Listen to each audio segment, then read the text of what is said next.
All right, we've got crashes. In fact, 3 have popped up in just the past 2 minutes. Let's go down the list. We got the South Loop, 40 westbound at I-24, then 65 northbound at Vietnam Veterans Boulevard, 40 westbound after Linwood Road. This is in Wilson County, just west of Tucker's Crossroads. And then back here in Nashville, 40 westbound just after Fessler's Lane. Traffic every 10 minutes every morning on Super Talk 99.7 WTN.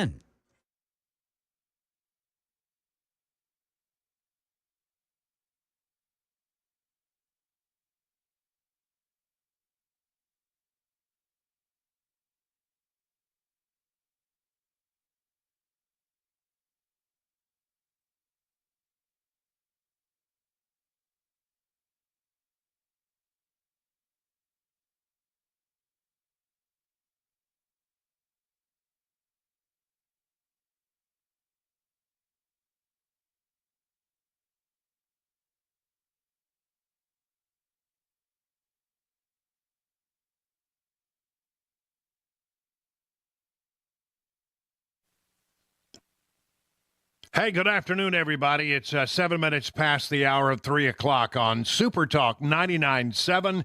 You're listening to The Drive on this 4th day of October. It's 10-4, good buddy, 10-4.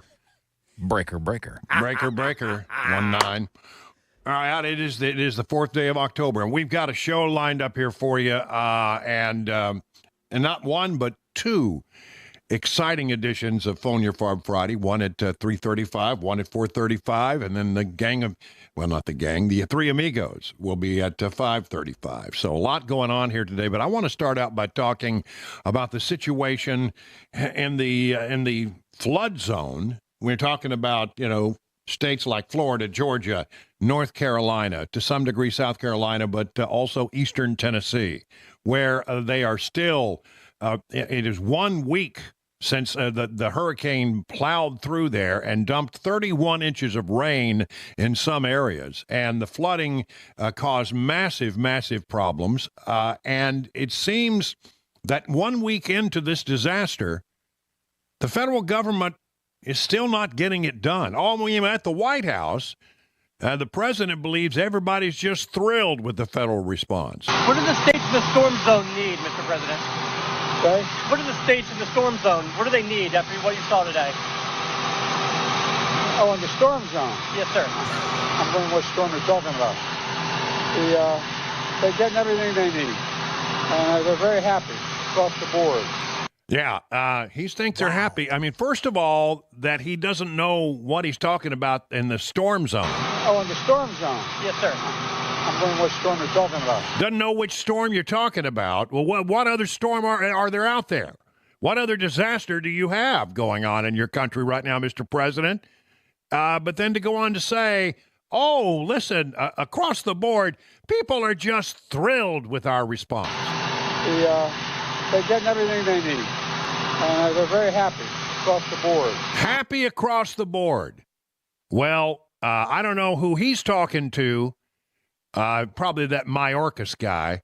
But one way or the other, from people on the ground, we are now, the thing was so bad that it's taken a long time for reporters to sort of get in there and establish a base of operations and start telling these stories. That's how bad it is in there.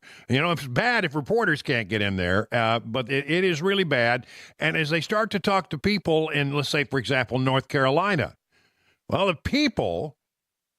people who need the help say, we really haven't seen much of the federal government. We ain't seen no federal people. I ain't seen no. You know what it is? It's your neighbor. It's your friend at the gas station, the dude at Hardee's and McDonald's. That's who it is. Well, I mean, and isn't that true? It's always going to be your friends who come through for you, your local folks who are going to be there before anybody else. And they've got an investment in that community as well. But he hasn't seen any federal people. Oh, but wait. I see them around. I don't know exactly who's doing what. Seems like most of the food is coming from civilians that are volunteering. We haven't seen FEMA. We haven't seen Red Cross. We haven't seen Hearts with Hands. We've seen no agencies come through here. Most people drive through with their cameras out, filming us like we're animals in a zoo. Right now, somebody came out and they looked through the house and kind of got an idea of how far the water rose, what was in the house, that kind of thing. I'm not sure what goes on beyond that. They said it'll be about 10 days for me to hear back. I do know they give like an emergency disbursement of like $750 per family. What? Wait a minute. So she did have somebody from the government show up. And what did the government want to know? Well, let me look inside your house here. Let me see how far the water rose. Yeah, well, look, this is going to take a little while. We can't really begin to process anything in a major way for 10 days. 10 days. That's a long time when you don't have electricity and you don't have water. You don't have plumbing. You don't have anything. All you have is a house that's been ruined, no place to be. You may have lost your car. You may have lost members of your family, but don't worry. We'll get back to you in 10 days. Oh, but don't worry. Here's $750. I mean, we give $8 billion to Ukraine. We're spending millions and millions of dollars to house immigrants. But if real American citizens have a dire need, well, here's a $750 check, and we'll see you maybe in 10 days. Come on. We in America can do so much better. This is Jordan Lanning, who has apparently been able to somehow keep reporting what the experience is in North Carolina, even though it's been hard to get information in and out of there. And he just spoke at length with Martha McCollum over on Fox News, and I thought it was pretty good. We aren't getting what we need right now. I mean, there's plenty of people that are still homeless that lost everything. I mean, we are starting to get food and water, which we're very thankful for it. Yeah, food and water after a week. But there's many people that are not going to get what they need for many, many months. Like I was saying last night, the government is telling us what we need. We know what we need, and we are asking for it, and it's either been denied or it's taking too long to get here. They're telling us what we need at this point. We're seeing like the Salvation Army. I know my old previous job, Walmart, they just came in with trucks upon trucks upon trucks trying to help out where they can. I haven't seen any federal, but I've just seen the local organizations coming together, helping each other. We need our water back desperately in the city. Our water plant was severely damaged. We aren't going to have running water for, they said, 6 weeks, 2 months. Hold on a minute. Think about that for a moment. You live in a city, and you're told you won't have any running water for 6 weeks to 2 months. That's a long time to go without running water in a community. And I know that it's got to be one of the top priorities of the governments there, trying to get things back up and running. But can you imagine not being able to have running water for 2 weeks, 6 weeks to 2 months? And again, they did just get their power back on, but they still they need so much more. And that's the biggest issue right now. We need that fixed as soon as possible. And there's many people that can't just rely on bottles of water for everything. There was a news report that was released. There were anonymous police sources that were saying that there were bodies that were finding in trees, and that the morgue was full, and they were placing it in, I think it was trailers, they said. And they're still finding bodies right now. We're thinking, okay, we're going to be getting help soon. Everyone should be okay. Power should be up and running, hopefully, in the next day or two. We thought everyone knew people were coming to help, and no one was coming. Yeah, when he started to post things on TikTok, he found out that people were shocked, stunned, and amazed. Because when they thought, well, we thought you were getting all the help you need. And when he was out there reporting on TikTok that, we're not getting what we need, people were shocked because they're getting a different message from whatever sources of information they monitor. As of right now, it just seems like mainly the locals helping right now. I mean, I personally haven't seen any federal response, but I know that I've heard other people say they have. So I'm not going to say that that there's none here right now, but they're definitely not big here yet. It's supposed to be about we the people, but right now it just seems all our government really cares about right now is the upcoming election. We are not pleased with President Biden and Vice President Harris at all. And I know a lot of my old coworkers who were extremely pleased with Kamala Harris are now outraged with her. And it's just, like I said, it's not we the people, it's we the people and the government. That's right. We the people, and then you got the government, but the government not responding in a way that the people who are in dire need are seeing. So, I mean, really, isn't that the story? I don't care what your governor says. I don't care what your congressman says. I want to know what people on the ground who are actually living this hellish existence, I want to know what's on their mind. And what if everything that I'm hearing suggests that the federal government is not responding in a way that they're able to notice it. They can see no change in their lives. A few people have gotten $750 checks. That's it. Former President Trump is working with Elon Musk to help out in this situation, doing what he can. You know, Elon runs this company called Starlink, and they provide internet service via satellite. And they have these little portable dishes, and if you can get some power up and plug these things in, you can get high-speed internet. And in this area where you don't have cell phones and you don't have phone lines and everything's been destroyed, all the poles are down, it's a big help. He talked about, his call with Elon Musk. In North Carolina and in Georgia and in some others too, they have no communication whatsoever. All of the poles are down, all of the wires are down, they're all lying in the mud, right? And I said, well, what can I do? They said, we need help. And I called Elon, and I'm telling you, it was amazing. The call wasn't even over, and Starlink units were being delivered to North Carolina and now to Georgia. Georgia called me a little bit later, and I said, we'll get them. And they were very happy. The governor of Georgia is actually working very hard. Everybody was so happy. Elon delivered so quickly. I'm telling you, the phone wasn't, I was getting calls, thank you very much. The call's not even over yet. And I said, that's great, Elon, thank you. Elon has posted on X a message that he received from a SpaceX engineer on the ground in North Carolina. He said a bunch of people in there with Starlink's units to get them up and running, to get them, some communication, because that really, communication, in today's era can save lives, and you need to be able to have communication. Here's what the engineer wrote, and it's been posted on X. You can go see it if you want to. Hey, Elon, update here on the site of Asheville, North Carolina. We have powered up 2 large operating bases for choppers to deliver goods into hands. We've deployed 300 plus Starlinks, and it has saved many lives. The big issue is FEMA actively blocking shipments and seizing goods and services locally and locking them away to state that they are their own. It's very real and scary how much they have taken control to stop people helping. We are blocked now on the shipment of new Starlinks coming in until we get an escort from the fire department, but that may not be enough. Does that make you angry? Now, look, I don't know what's going on down there, but this is like the 4th time I've heard a story of federal and local officials standing in the way of people who are trying to do some good.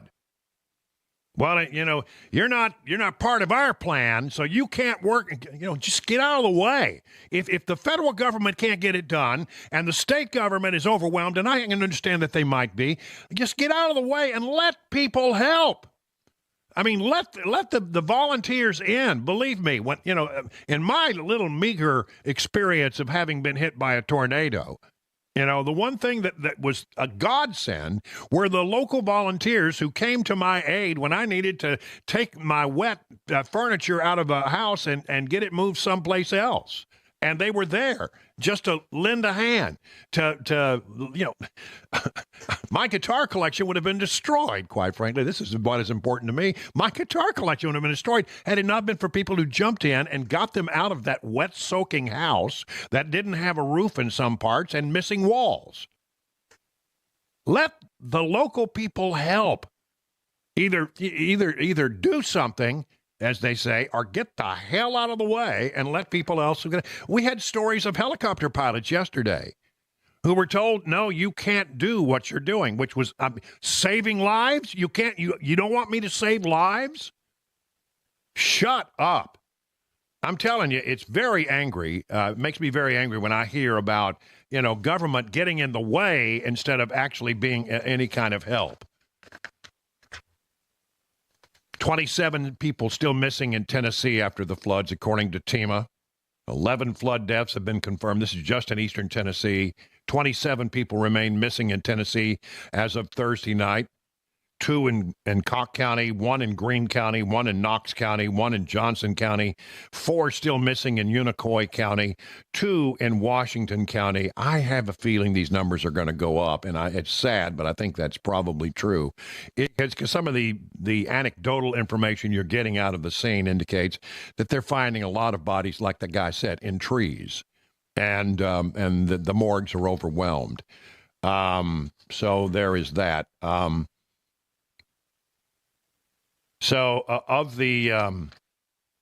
Those were the deaths that I gave you. Here are the missing. Carter County 4, Cocke County 1, Greene County 6, Johnson County 1, Knox County 3, Sevier County 1, Sullivan 2, Unicoi County 6, Washington County 3 missing. And that's the ones we know of. The Blue Ridge Parkway is closed. I mean, the entire damn thing is closed. The closure affects the entire length of the Blue Ridge Parkway, which runs all the way, back up in, I don't know, I used to drive it from Virginia down to Tennessee. The closure affects the entire length. Some parts hit harder than others by storm damage. It comes as the region and the scenic road typically see a boom in tourism. This is the leafy season, and everybody likes to go leaf peeping. National Park officials said the closure will be in place as crews continue their initial assessment of the damage from Tropical Storm Helene. The 469-mile scenic road starts at the Shenandoah National Park and ends at Great Smoky Mountain National Park, and it goes through Virginia and North Carolina, 2 states that suffered serious flooding and storm damage. Evacuation warnings in East Tennessee, according to some, were too late for some to escape, even though they got advance notice of the flooding. And they're still trying to figure out what happened at that plastics factory. We'll have more on what's going on in the flood zone as this show continues. Right now, 23 past the hour.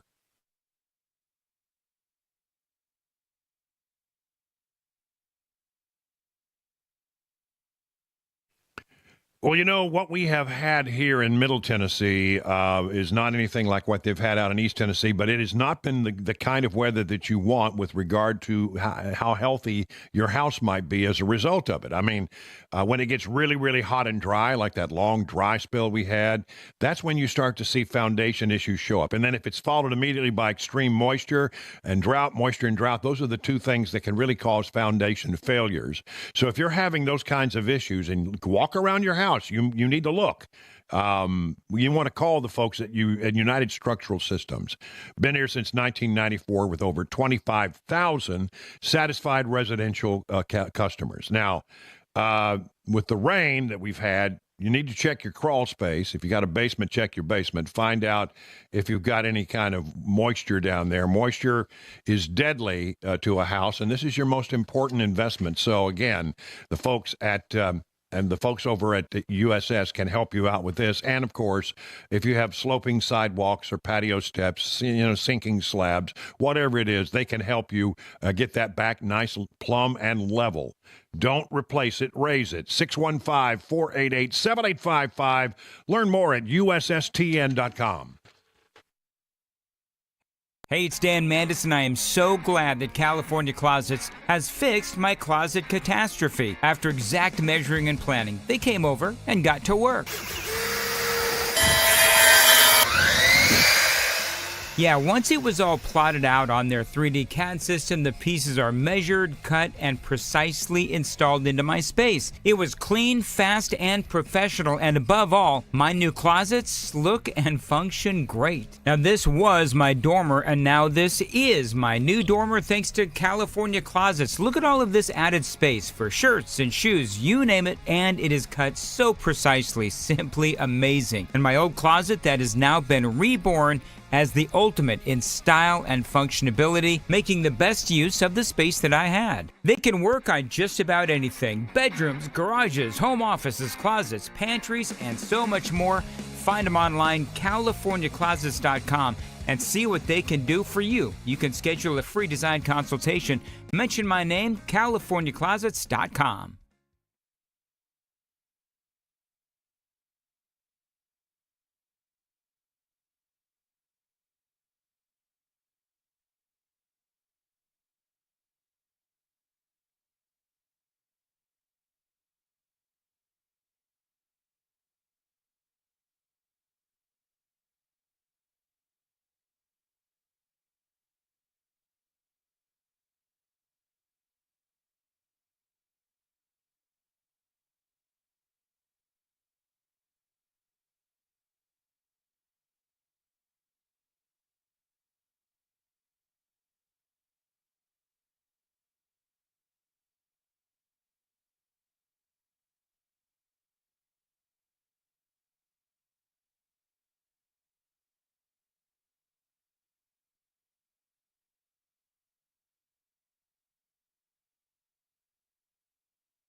Dolly's giving dollars toward hurricane relief efforts. Toyota may be the latest to join a growing list of companies dialing back on LGBTQ sponsorships and DEI commitments.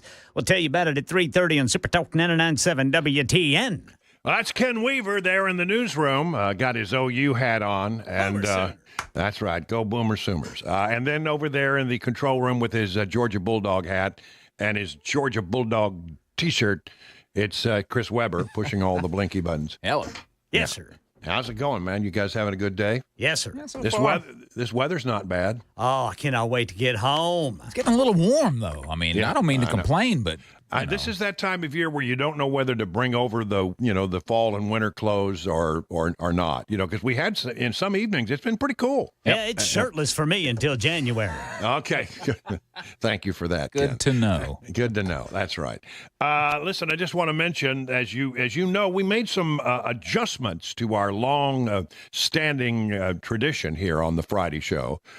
Some time ago, when Ken Weaver came on, we decided, well, we got to do the Three Amigos again. So we do that every day at 5:35.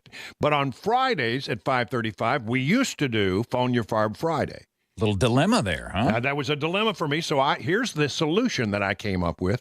We're going to do Phone Your Farb Friday at 3:35 and again at 4:35.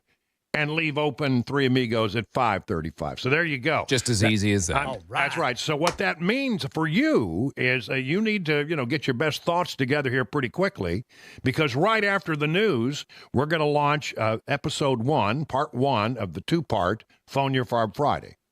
And so if you got a thought, you got a burr under your saddle, you got something that's really been bugging you for a while. Are you going to take umbrage, or you got a question? Whatever it is, it's freeform radio. We call it Phone Your Farb Friday And that will happen right after the news with Ken Weaver. And Ken Weaver with the news is happening right now.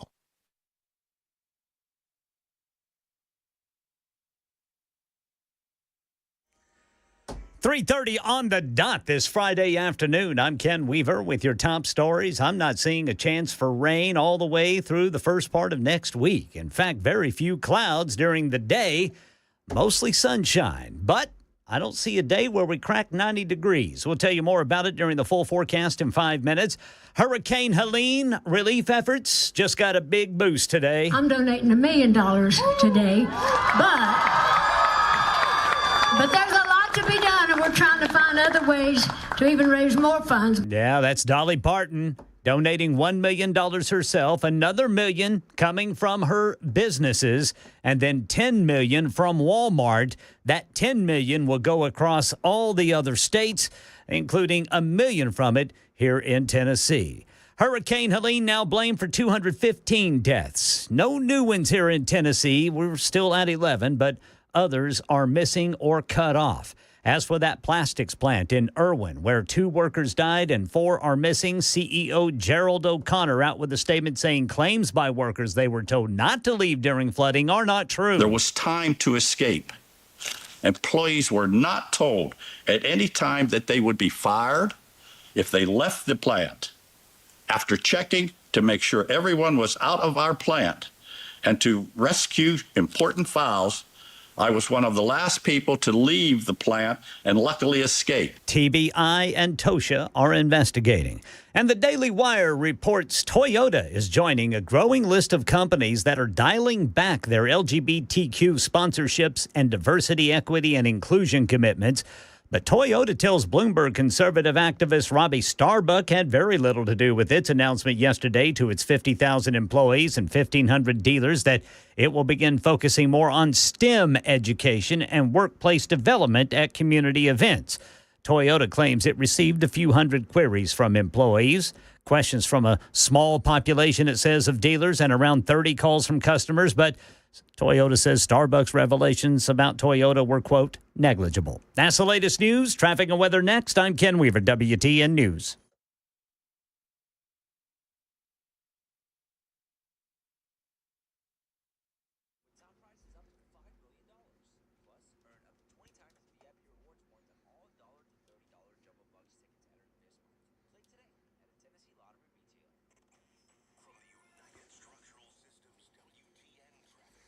All right, the crash is starting to pile up. We got 40 westbound after Fessler's Lane, 65 northbound near I-440, 65 northbound at Vietnam Veterans Boulevard, and then 65 southbound at Old Hickory Boulevard.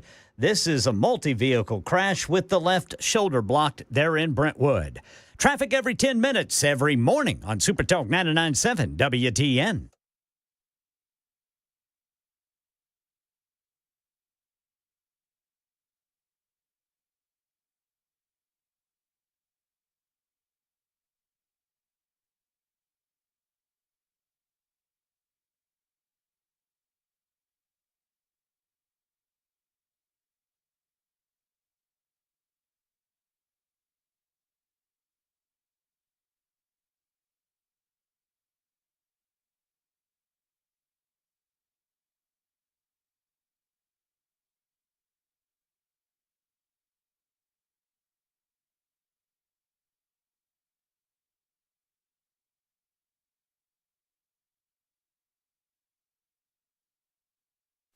Excuse me, it's Suki Spiesen. Don't be tricked. Let Busy Bee Plumbing, Heating, and Cooling, your Rude Pro partner, treat your family to some specials. They won't ghost you. 50% off furnace inspection, 20% off any furnace repair work at the time of service. That includes a check, test, and start only. Additional fee for maintenance and repair work must be done at the time of inspection. $69 for a mainline camera inspection from outside cleanout. Find out if your drain pipes are clean, cracked, or clogged. Up to $300 $300 off ultraviolet home treatment system installation. RM2 systems only. Remember the Beehive Club. As a Beehive member, you'll receive 3 annual tune-ups, 1 for cooling, 1 for heating, 1 for plumbing, 10% discount on all repairs, priority front-of-the-line service, $100 annual accrued replacement credit with a $1,000 max over time, and for no overtime or holiday fees ever. For as little as $99, you can get all of that. For satisfaction guaranteed, call Busy Bee HVAC, your Root Pro partner, 775-7833, or learn more at busybeehvac.com. Hey, it's Dan Mandis, and I am so glad that California Closets has fixed my closet catastrophe. After exact measuring and planning, they came over and got to work. Yeah, once it was all plotted out on their 3D CAD system, the pieces are measured, cut, and precisely installed into my space. It was clean, fast, and professional, and above all, my new closets look and function great. Now, this was my dormer, and now this is my new dormer thanks to California Closets. Look at all of this added space for shirts and shoes, you name it, and it is cut so precisely, simply amazing. And my old closet that has now been reborn as the ultimate in style and functionality, making the best use of the space that I had. They can work on just about anything: bedrooms, garages, home offices, closets, pantries, and so much more. Find them online, CaliforniaClosets.com, and see what they can do for you. You can schedule a free design consultation. Mention my name, CaliforniaClosets.com.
$37 past the hour. Time for this little thing that we do at 3:35 and 4:35 on Super Talk 99.7 on Fridays, a thing we like to call Phone Your Farb Friday.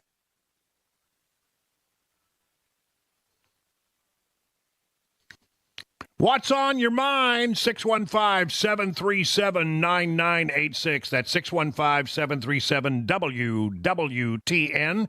Love to have you join us. If you're a first-time caller, we love our first-time callers, whatever it is. Maybe you got a bee in your bonnet. Maybe you got a burr in your saddle. Maybe you have a bug up someplace you shouldn't have a bug. Hey! Just get on our 100,000-watt soapbox and express yourself and just get it off your chest. You'll feel better about it. Sometimes people have a question. Sometimes people take umbrage with things that they've heard on the show. Maybe there's a story out there you think we're missing. Whatever it is, 615-737-9986. Round one of Phone Your Farb Friday starts right now with Emily in Murfreesboro. Emily, you're on with Brian on the drive. What's on your mind today, Emily? Hi, Brian. I am a first-time caller, but I just wanted to. I listen to the show every day, off and on at different points of the day, and really appreciate the conservative view. I just wanted to call because I grew up in a little town about 30 miles south of Asheville, and my father, who's going to be 95 in December, lives there still. And I have a brother who's still up there. And, of course, they were trapped like everybody, thousands of people. But, you know, the thing that gripes me is people say you can't get in. It's a disaster zone. But if you care, you can get into these places if you take the time to find a route. And sometimes you have to have a 4-wheel drive. But my nephew, thank the Lord, went in there Monday and was able to get to my dad and my brother, and that he brought my father back to stay with me here in Murfreesboro. Now, let me ask you a question. Was there a period of time where you didn't know what the situation was with your father? I didn't know. No. Mm-hmm. In fact, even until he drove up in my driveway, I did not know what the situation. I talked to my brother today for the first time since the storm, because they still, in this area, it's called, there's a river, it's called the South Toe and the North Toe, and it took out all the power towers. There is no land where the towers were, so their problem is they're going to have to they got to start from scrap. They do. They have to find a place to put new towers. It'll be months before they get power up there. I think you're absolutely right, and this is, I think, as we get more and more information, Emily, and stories like yours start to come through, I think we're getting a sense of just how dire it is in some of these places. Okay. Well, listen, thank you. I'm glad that your dad is okay. Glad everything turned out okay. Let's move on to Tommy in Cross Plains. Tommy, you're on with Brian on the drive. What's on your mind, Tommy? How you doing, Brian? Really enjoy your show. Thank you. I got a bee in my bonnet. Okay. I want to know why Congress has not got together for an emergency session just to create funding for this situation. I think I have an answer for you. I think that may make you feel a little better about the situation. I mean, people say, well, why isn't Congress, rushing in? They traditionally take this time off, House of Representatives especially, because everybody in the House of Representatives is up for re-election, right? The entire body. So they take this month off before the election, and they go back home, and they generally are gone for campaign season until the elections are over. Now, that doesn't mean that they can't be called back in, and for them, you can get a Congress back in session within a day if you need to. You just send a note out to everybody, say, come on in, we got an emergency, we got to deal with it. But in this particular case, the Speaker of the House has said, we just gave FEMA $20 billion. They did. They just appropriated $20 billion. And I don't know what's going on at FEMA, but the fact that they're saying that there's not enough money to get it done, well, I'd like to know what they did with that $20 billion that's been appropriated. So if the Speaker is correct on that, and I believe he is, then they don't need to have an emergency funding. Now, if I can assure you that if there was a need that wasn't being met, they wouldn't hestate to come back in. I've seen it happen in years when I covered the Congress. So in this particular case, I don't know that there's a need when there's already $20 billion in funding sitting in their coffers. We'll see what we find out as we go forward. But that's the word that I've gotten from the reading that I've done. Thank you for the call, though, Tommy. I appreciate it. Betty in Hendersonville, you're on with Brian on the drive. Hey, Betty, what's up? Oh, happy Friday, Brian. Hey, thank you, Betty. I actually have two separate comments. The first one is toward the executive from the plastics company. Obviously, he did not hear the horrible call from the lady the other day who was on the phone with a family member who wanted to leave, and they hadn't been told they could leave yet, and she's watching her car float away in the parking lot. Yep. So, dude, be accountable and own up. But the other thing is, I don't know if y'all have had a chance to hear the remarks from the idiot-in-chief at today's White House circus, but he's telling us that, inflation's down and jobs are up. Well, Bubba, when's the last time you went to the grocery store and bought milk and toilet paper and things like that? That's all I have to say. Yeah, well, I'm going to be hitting that in just a bit, but thank you for the preview on that, Betty. Greatly appreciate it, and you're right. Mark in Nashville, you're up next on the drive. Mark, what's on your mind today? Hey, Brian, how you doing? Hey, I'm I doing- just got back from Western North Carolina. My daughter lives just outside of Boone, and I can tell you from my perspective, there's three groups that are doing work up there. It's Samaritan's Purse, which is Franklin Graham's Ministries, and it's the local people and people that are driving in from other states with their tractors, just individuals, and it's Florida Power and Light. Those are the only people. FEMA is nowhere in sight. That area, we came in to Boone, and as soon as you get east of Boone, it looks like a bomb has gone off. Yeah. And these people they've lost everything.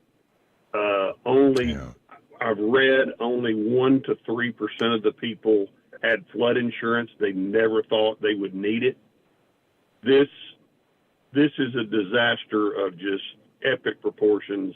And I'll tell you this, if this country votes for Kamala Harris in 30 days, it's over. It's this country, you might as well just put a fork in it. Okay, Mark, listen, I know the frustration that you must feel having gone there and seen it firsthand. And look, America's First, Franklin Graham, I'm not surprised. I think they're based out of North Carolina, so that would be a logical thing, and they do good work.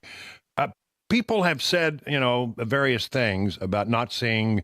Sometimes they say, I haven't seen the Red Cross. Well, I know this. The Red Cross is usually there. Whenever I've gone into disaster sites, the first people that I see are generally the Red Cross and the Salvation Army. They get there long before FEMA gets on the ground and gets an understanding of the situation.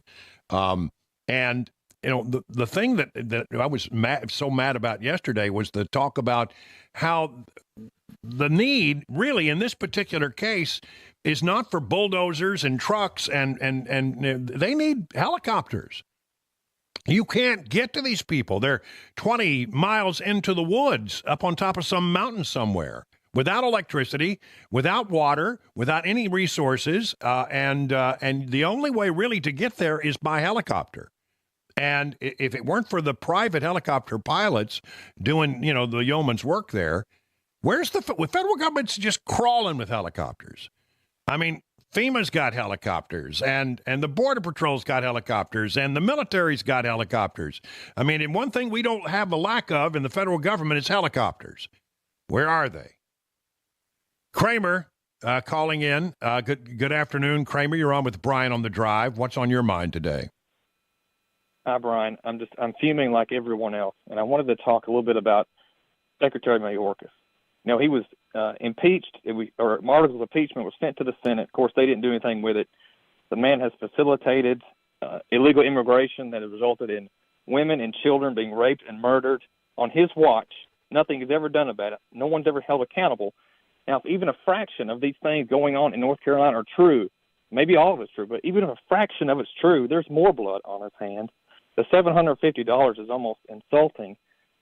He has never been held accountable. No one in this administration is ever held accountable for their dereliction of duty or even the things that they're doing on purpose that are evil.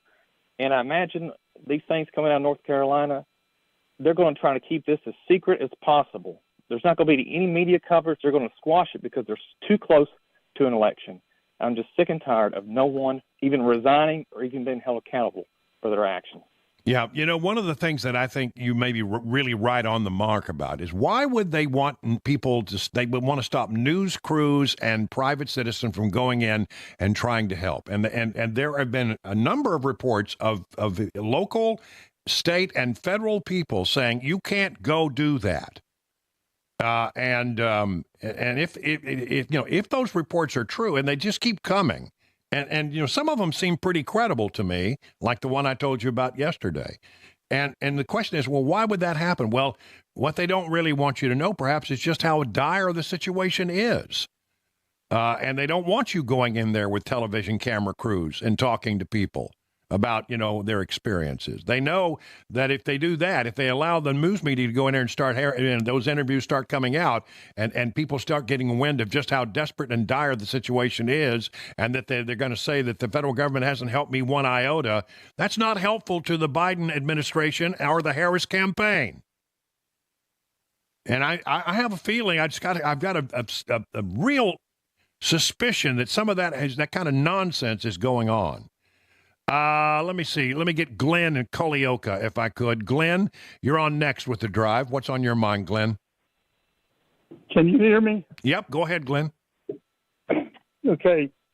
In Galatians chapter 6 and verse 10, it says, therefore, as you have therefore opportunity, do good unto all men, especially unto the household of faith. What that means is Christians are to take care of their own and then that's especially to the household, especially to your own, especially to your own country, especially to your own citizens. And if you have opportunity with any extra, help the immigrants.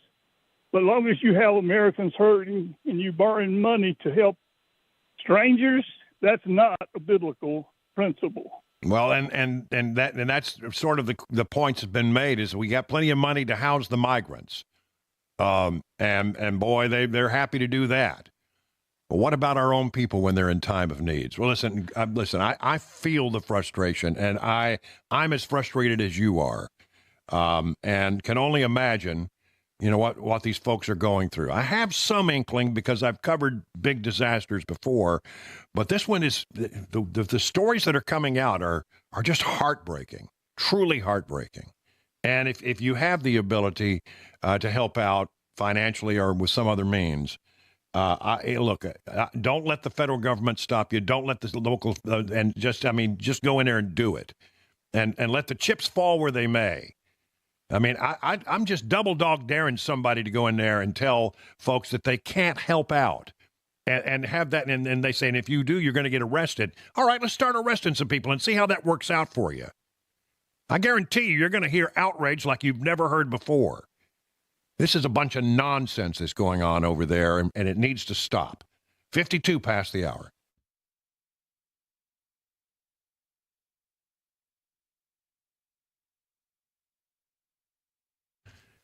Say, if you're in the market for a pole barn, the two brothers that run Stoltzko are the two guys you need to talk to. They're known for exceptional quality, craftsmanship, and fair prices, and they can build a new pole barn to your specifications with your needs in mind. That is the Stoltzko different. Now, maybe you have some land that you own. Maybe you're wondering, what should I do with that land? Well, invest in it. Build something on it. Maybe you want to build a barn dominium, a place where you could go on the weekends or a place you might retire someday, whatever it is. Barn dominiums are so cool. I mean, have you seen some? Well, take a look at their website. You'll see what I'm talking about. A garage, an equestrian space, an event space, all of these are things that you could consider. And really, this is the way to go, building a pole barn the way they do it, rather than do it some of the other traditional ways, given the high cost of lumber. Find out what's going on by looking at their website, stoltzco.com, STOLTZCO, stoltzco.com, and then give them a call, 615-622-5992. That's stoltzco.com. Hey, what's up, guys? This is Matt Murphy for Members Nutrition. I want to tell you about the Members Nutrition difference, and I want to encourage you to go over to the Members Nutrition website. Number one, they believe at Members Nutrition that they can sell vitamins and supplements at a lower cost point, and they're doing it every single day at membersnutrition.com. Number two, they want to make these products right here in the United States of America, not from some overseas company, and they do that every single day. I encourage you to go to membersnutrition.com. You'll get 50% off your purchase price at checkout. You don't have to put in any codes. Just go to membersnutrition.com. Once again, membersnutrition.com.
A major hurricane relief announcement today from a major country music star, and the federal response getting blistered on the campaign trail. More people in Lebanon being asked to evacuate by the Israeli military. All this and more at 4 on Super Talk 99.7 WTN. All right, thank you, Ken Weaver. We had a very positive jobs report today, although some people are wondering, is this too good to be true just before an election? Well, one way or the other. The markets liked it. Dow Jones Industrial's up 341 points. S&P was up 51, NASDAQ up 219. So all screens were pretty green today. Let's check in with John Maxon over at Beacon Capital Management for more on that. Hello, John. Hey, good afternoon, Brian. Yeah, the market really liked that jobs report today. Investors in the market were cheering that on. It was well above expectations. And then also along with that, the port strike ending at least until January 15th kind of took some pressure off. But had a couple of revisions from July and August. Numbers on jobs were up 72,000, revised upward today, much above the expectation. 254,000 jobs created. The market cheered that, but then pretty quickly you saw Wall Street recalibrating whether or not Wall Street or the Fed will continue to drop rates. So there's a little bit of a trade-off there. But overall, the jobs report very good, about 223 net private employment, but well above expectations. The market certainly cheered that today.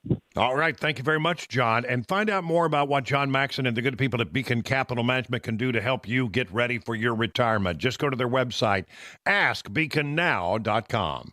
It is 59 minutes past the hour. Grace Point Healthcare provides affordable, convenient, and comprehensive medicine. They're best known for their Smart Care plans, which start at just $69 a month. And for that, you get free office visits and free basic labs and diagnostic tests for a full year. At Grace Point, you are usually seen the same day or the next day. No long wait times, no time waiting in the waiting room. Grace Point is your primary provider that treats the entire family from newborns to seniors. Now, if you're feeling run down and maybe you have intestinal issues, rashes, hives, or sinus problems, you know what that could be? A food allergy. Get tested and learn what foods to avoid in your diet.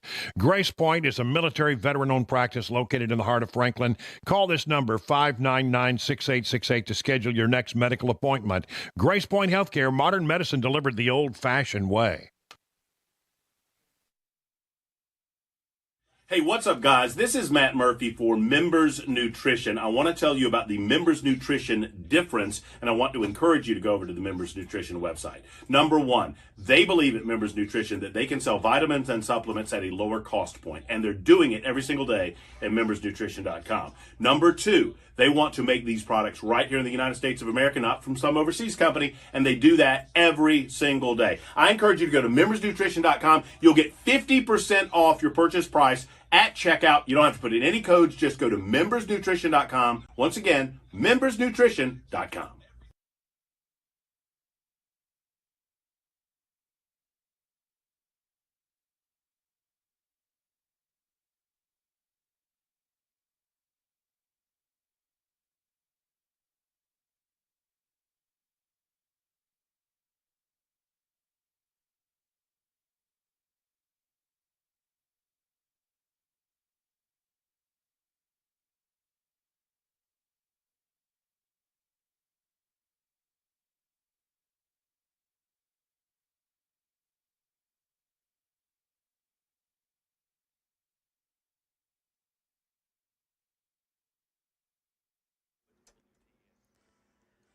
I'm Ken Weaver with your top stories. Got the full forecast and traffic in 5 minutes, and music legend Dolly Parton is joining Hurricane Helene recovery efforts.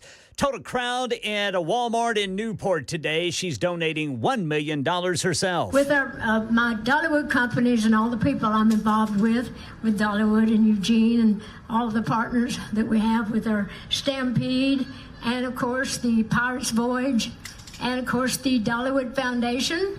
And we've added another $1 million to that. Now, Walmart's going to be donating a total of $10 million to relief efforts across the affected states, and part of that $10 million will be going to the East Tennessee Foundation. Meanwhile, on the election 2024 campaign trail. Visiting a disaster-stricken part of Georgia for the second time this week, the former president vowed that anything that can be done for those affected by the storm will be done.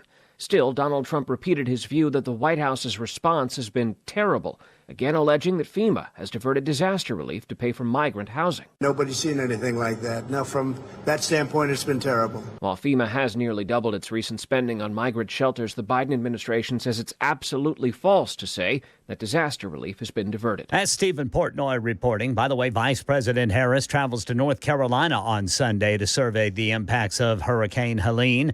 That storm now blamed for 215 deaths across Tennessee, Florida, Georgia, and the Carolinas. No new deaths here in Tennessee. We're still at 11, with others still missing, but many others still cut off. And more people in Lebanon are being asked to evacuate as Israeli forces continue with their air and ground campaigns there to go after Hezbollah terrorists. And Esde La Kutera in Tel Aviv says a new crop of people in Beirut are being asked to leave. We now know of at least 88 towns and villages that have been told to evacuate. And when you look at a visualization of where those towns and villages are, it does appear that the evacuation orders are moving steadily north. Yeah, according to the Lebanese Health Ministry, 2,000 civilians have been killed since Israeli forces began their campaign 2 weeks ago. Meanwhile, at today's White House press conference, President Biden said the Israelis haven't concluded yet how they'll respond to the strikes by Iran this week. That's under discussion. I think there are, if I were in their shoes, I'd be thinking about other alternatives than striking oil fields. The president was pushed on what he thinks Israel should do, and he'd only say that's between him and them. He defended his lack of engagement with Prime Minister Netanyahu. They haven't spoken since late August, saying his team is in constant contact with the Israelis. Karen Travers says Biden was speaking in the White House press briefing today. It's the first time he's made an appearance there as president. That's the latest news, traffic, and weather next. I'm Ken Weaver, WTN News.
The delicate drive home is underway on this Friday. Unfortunately, we have some crashes in the way in places. We've got 65 northbound near the I-440. That's exit 80. And then I-40 westbound just after Fessler's Lane. Traffic every 10 minutes every morning on Super Talk 99.7 WTN.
It is 9 minutes past the hour of 4 o'clock on Super Talk 99.7. This is the second hour of the drive on this Friday, October 4th. Nice day outside. It is, I got 86 degrees outside. And I'm telling you, I was glad to have the weather today.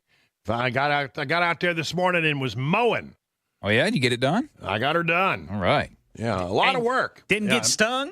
I didn't get stung, All and right. and I think I have beaten our insect problem into submission. But you know what?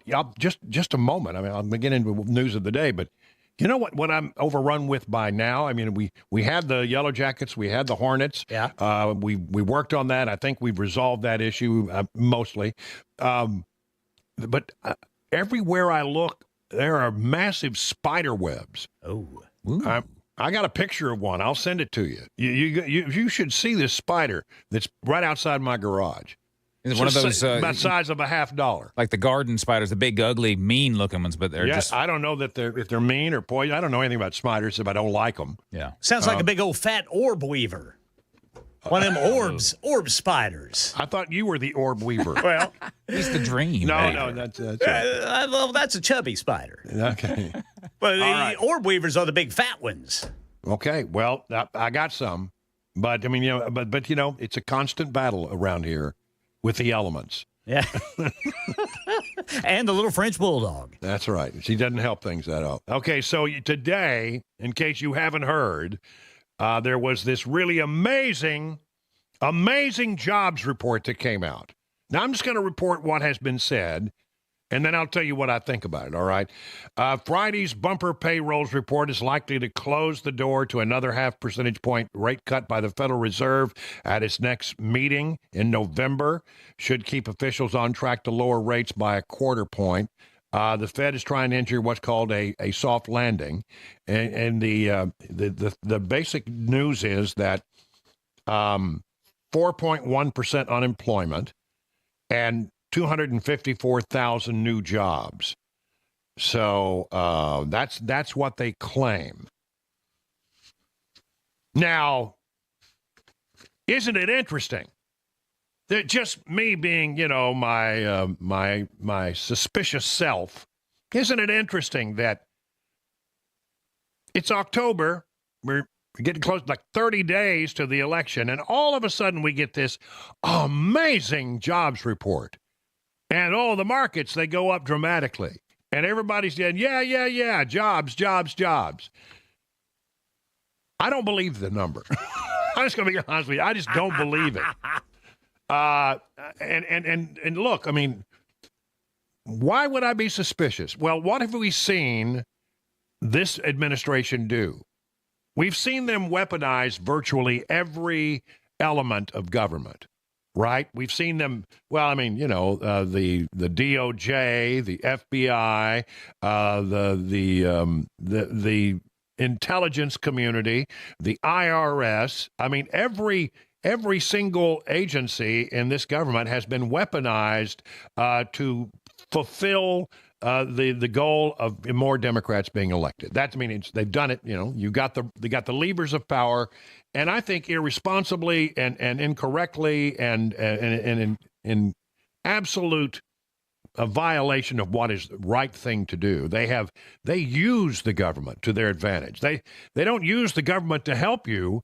They use their government to further their own political desires. And we've seen it time and time and time again. And so now, just conveniently, before a big election, we get this amazing jobs report. Oh, my goodness, look at this jobs report. The president was out there today talking about it, and so was the former president, talking to Larry Kudlow. I want to begin, today's jobs numbers come out, and the top line was very solid jobs report. Americans are working. But, you look under the hood, it's the same stuff. I guess you probably read one of the numbers where the illegal migrants that are coming into the country are getting the jobs. They're getting most of the jobs. And the citizens aren't getting the jobs. And the other thing that you don't know what to believe anymore, because 818,000 jobs 2 months ago was a fraud. They put in 818,000 extra jobs, and it got wiped out. Yeah, I mean, do I need to remind you of that? I mean, it was 818,000 jobs that they said had been created. And then they came back a month or two later and revised that number downward by 818,000 jobs. Oops, sorry. We made a mistake. We were just, I don't know, we forgot to carry the zero or something. I don't know what it was, but we made a mistake, and we overestimated that job growth 2 months ago. See, that's what they're going to do this time. They're going to give you this unbelievably rosy number, and everybody gets excited. Oh, look, and they're manipulating the Fed by doing that, because now the Fed is going to be more inclined to reduce interest rates again. I don't know that it'll happen before the election, but it will happen shortly after the election. They'll lower that number again. And everybody's going to talk about, hey, people are working, and the president's out there promoting, this good news about the economy. And then, 2 months from now, when everybody's forgotten about this, they'll go say, and very quietly say, oh, we revised the previous number was off by, whatever it is. They've done it before. They just got through doing it a couple of months ago. So I don't believe the number. I BS on the numbers. I mean, come on. And playing that game is, and quite frankly, I think the Biden administration is being just a little bit about the whole matter. I haven't gone for the trifecta in a while, have I? So there you go. I just don't believe it. I just don't believe it. And the reason I don't, look, I've asked this question before because it is interesting how sometimes at the most opportune political moment, the people in power get this amazing jobs number. Unemployment goes down to 4.1%. And I said, it seems awful coincidental that just when they really need a good jobs number, just before an election, you see the numbers go up. And I always said, no, the numbers are the numbers. Well, that's what Biden said today. Florida Senator Marco Rubio described today's jobs report as having fake numbers. What do you make of that? And how worried are you that many Americans are hearing that the jobs numbers aren't real? Well, look, I'm going to be very careful here. If you notice, anything the MAGA Republicans don't like, they call fake. Anything. The job numbers are what the job numbers are. They're real. They're sincere. They're what we are. And by the way, just look at how the EU talks about us, how they like to have an economy like ours. I don't care how the EU talks about us. Just talk about the rest of the world looks at us. I don't care what the rest of the world says. So, well, I don't want to get going. Well, I don't want to get... Well, I'm going. You got me going.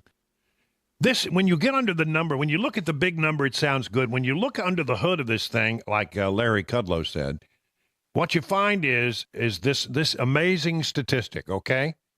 Over the last year, employment for native-born Americans, citizens, in other words, fell by 825,000.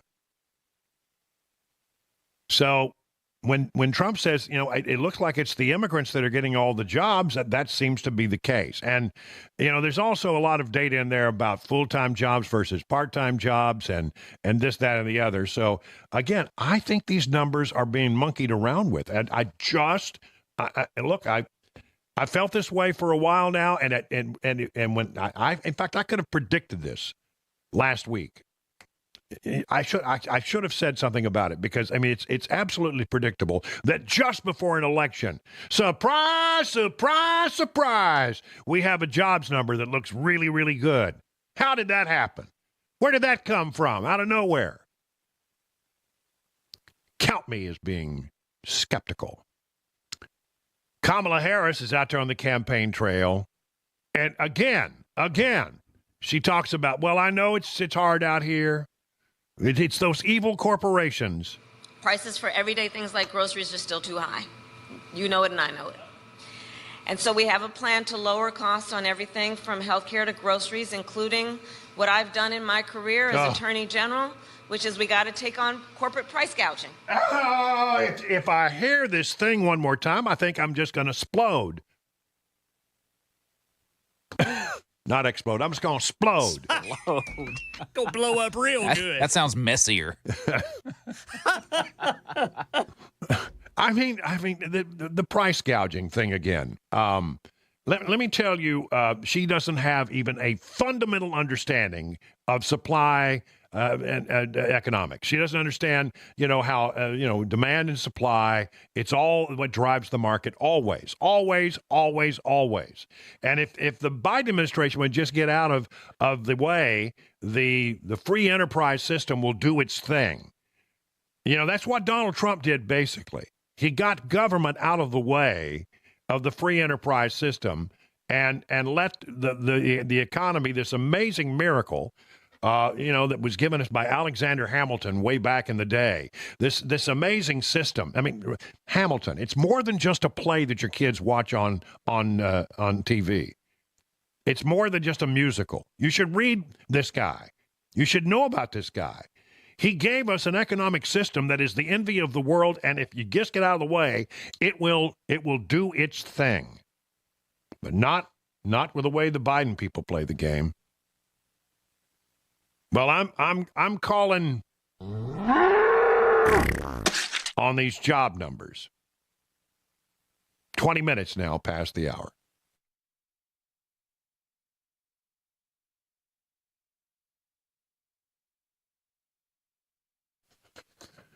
One of the things that makes Genesis Diamonds stand out from other jewelry stores is the education you get. Now, they're not clerks behind the counter. They're seasoned pros. They know everything there is to know about diamonds, and they will take the time to teach you in a way that's transparent, informative, useful. They'll even teach you how to buy like a dealer buys.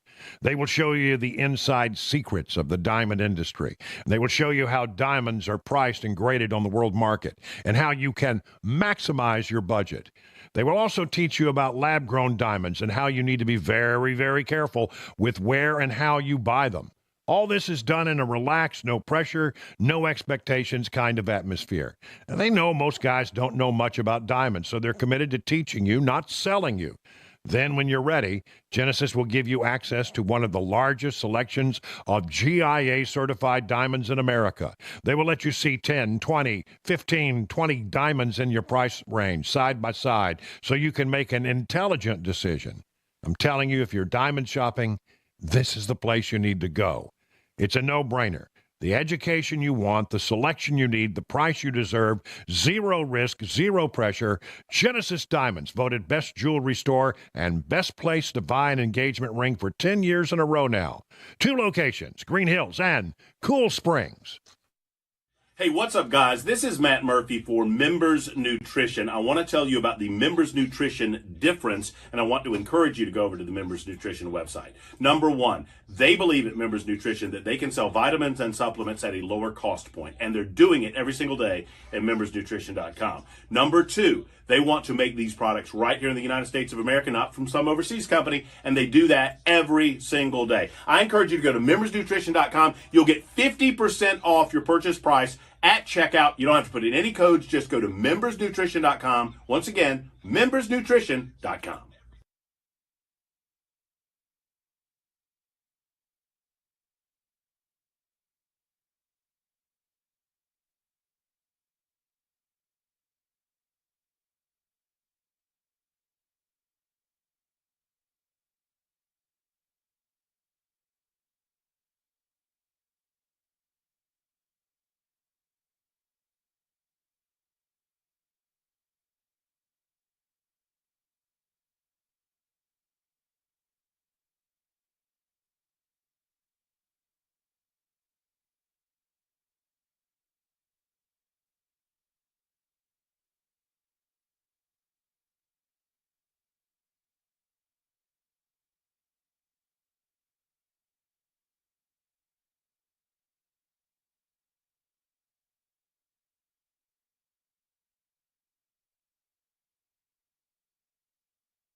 Major announcement boosting Hurricane Helene relief efforts, and the Supreme Court says it will hear a case involving Mexico suing major American gun makers. That's coming up at 4:30 on Super Talk 99.7 WTN. There he is, Ken Weaver, and the newsroom, and there's Chris Weber in the control room, and you're listening to The Drive. I'm Brian Wilson. Just want to mention that coming up after the news with Ken Weaver here in just a bit, round 2 of Phone Your FARB Friday. And if you want to get on the phone, during the newscast and do that, it's 615-737-9986. Now, we had a pretty good first round. Yeah, it was pretty strong. And we like to, it's not a competition, so no wagering, but we do like to compare the first round to the second round. That's kind of like a competition. It's not a competition, so no wagering. Just no wagering. But we do like to compare. We're comparing and contrasting. There you go. There you go. All right. So Phone Your FARB Friday, round number 2 coming up after the news, 615-737-9986. I want to just take a moment here to make sure that the story that we reported yesterday that I told you about, I think you may have been, if you were listening, I may have been the first to tell you about this allegation against Garth Brooks. Basically, to recap, a makeup artist, hair and makeup artist, has accused Garth Brooks of basically raping her in 2019. It's a very, very serious allegation. A lawsuit has been filed in a California court. The woman's identified only as Jane Doe. They're not giving her name. Brooks, for his part, has put out a statement today that says the allegations are, quote, wholly untrue. Let me read you his entire statement. I think it's only fair. For the last 2 months, I've been hassled to no end with threats, lies, and tragic tales of what my future would be if I did not write a check for many millions of dollars. It's been like having a loaded gun waved in my face. Hush money, no matter how much or little, is still hush money. In my mind, that means I am admitting to behavior I am incapable of, ugly acts that no human should ever do to another. We filed suit against the person nearly a month ago to speak out against extortion and defamation of character. We filed it anonymously for the sake of families on both sides. I want to play music tonight. I want to continue our good deeds going forward. It breaks my heart these wonderful things are in question now. I trust the system. I do not fear the truth, and I am not the man they have painted me to be. That's from Garth Brooks. There you go. And now, look, I don't know what the truth of this matter is. And in the fullness of time, we will find out. And we'll watch and see what happens. I leave an open mind on the matter. And here's what I will say in defense of Garth Brooks, because what little I know about him. I've been in this town now for about, how many years is it now? 6 years? Coming up on 6 years I've been in this town. And I've gotten to meet a lot of people in the music industry. And I've only met Garth Brooks once, and it was just a momentary encounter, brief interview that I did with him years ago in D.C. But it was just short, and I really didn't get a chance to make any kind of assessment about the man. But I know a lot of people who are in the Garth Brooks orbit. Let's just put it that way. People who know him, people who have had encounters with him, have worked for him for many, many, many years. And all I'm going to say to you is this. One of the things you often hear from people who know the real Garth Brooks is that he's a very generous individual. I am told that you would be shocked, stunned, and amazed if you knew some of the things that he did for people. And one of the things that sort of impressed me a great deal from people who know him is they would say, this story comes back time and time again. It's come back to me about 3 different ways from different people. He will do something for someone, and the only thing he asks for in return is that it be kept anonymous, that he not be given any credit for what he has done. Now, I don't know about you, but what that tells me about is it's a man who has his heart in the right place, because charity is not, something that, that you do for publicity. It's something that you do out of the goodness of your heart. And his only requirement has been I'll do this thing, and I'm happy to do it, and I want to do it, but you can never say that I made the donation. And I don't know. To me, that speaks volumes about the character of the man. I have been told other stories at times, and if I tell the story, it'll give away the source of the story, and I don't want to do that. But I've heard other stories from people, as I say, in the Garth Brooks orbit, and they have talked time and time and time again about the generosity of the man. So I'm gonna leave it there and just say that I don't know what happened. You don't know what happened, but I'm leaving an open mind about this matter as it pertains to Garth Brooks. Time for the news now at 4:30.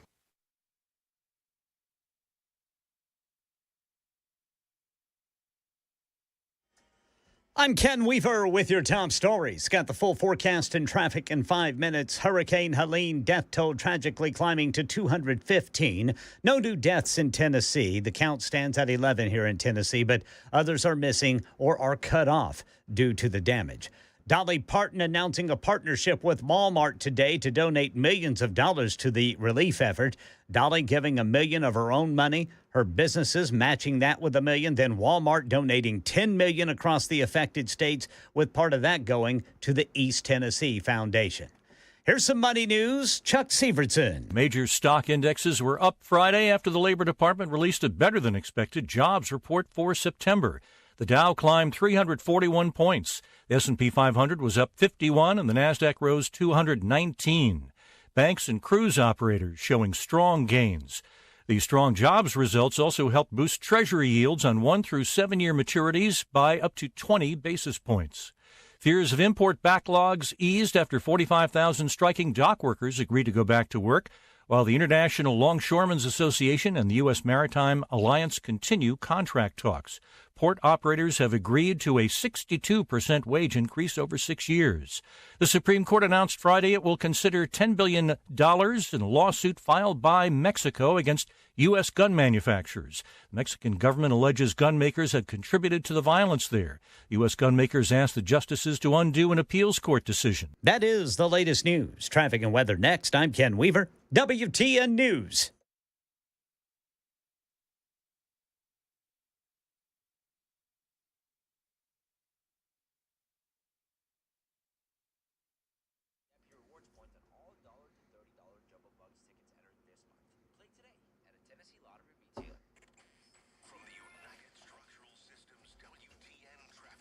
All right, crashes getting in the way home. It looks like we've got 40 westbound after Fessler's Lane, just east of downtown. Then 65 northbound near I-440. 440 eastbound near the 21st Avenue exit. And then again, 65 northbound approaching Vietnam Veterans Boulevard. Traffic every 10 minutes, every morning on Super Talk 99.7 WTN.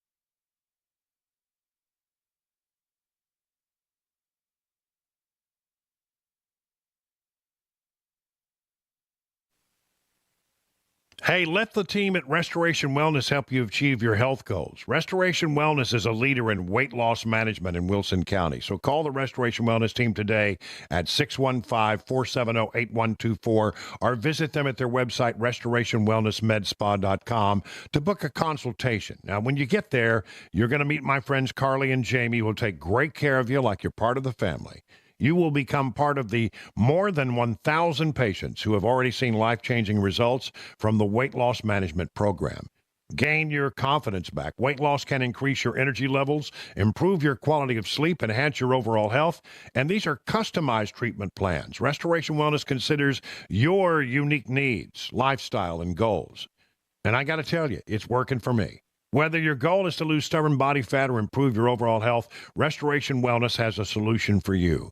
Learn about the newest techniques in weight loss management. Just go to their website, restorationwellnessmedspa.com. I started work in the early 60s, and Tennessee had a deer stalking program already in place going, primarily from Clarksville Base within the Fort Campbell area. From that area, a lot of deer were stalked in Middle and West Tennessee. And then later on, we started taking deer from those areas and stalking other areas. So it was a progression. It moved pretty fast. The deer sometimes were faster than the stalkers were. I bet that was pretty exciting, trying to trap those deer and move them and know that you're making a huge impact. Well, we wasn't all that confident. Oh, really? Because a lot of the counties had dog problems. You know, they'd be wanting to dog the deer, and it didn't hold up under that kind of pressure. And we had to go back in and restock. And there was a lot of different types of law enforcement work that had to be done. I hear you. And the officers did a good job. And we talked to a lot of the judges, and they clamped down pretty hard on somebody poaching deer out there. Back then, we only put out 15 or 20 deer. It was critical. In fact, at that time, it could cost you your truck. Yeah. It's an amazing success story. You hear folks saying, well, we didn't see a deer when I was a kid, and now you just have to walk out your back door and you got in a subdivision grazing or driving down the interstate highways or whatever, you see a deer just about every day. Yeah, sometimes I wonder if we're too efficient. Some folks say back in the good old days, but I don't know. Right now, hunting and fishing is really good.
.38 minutes now past the hour of 4 o'clock on Super Talk 99.7. Time for a little thing we like to call Phone Your Farb Friday.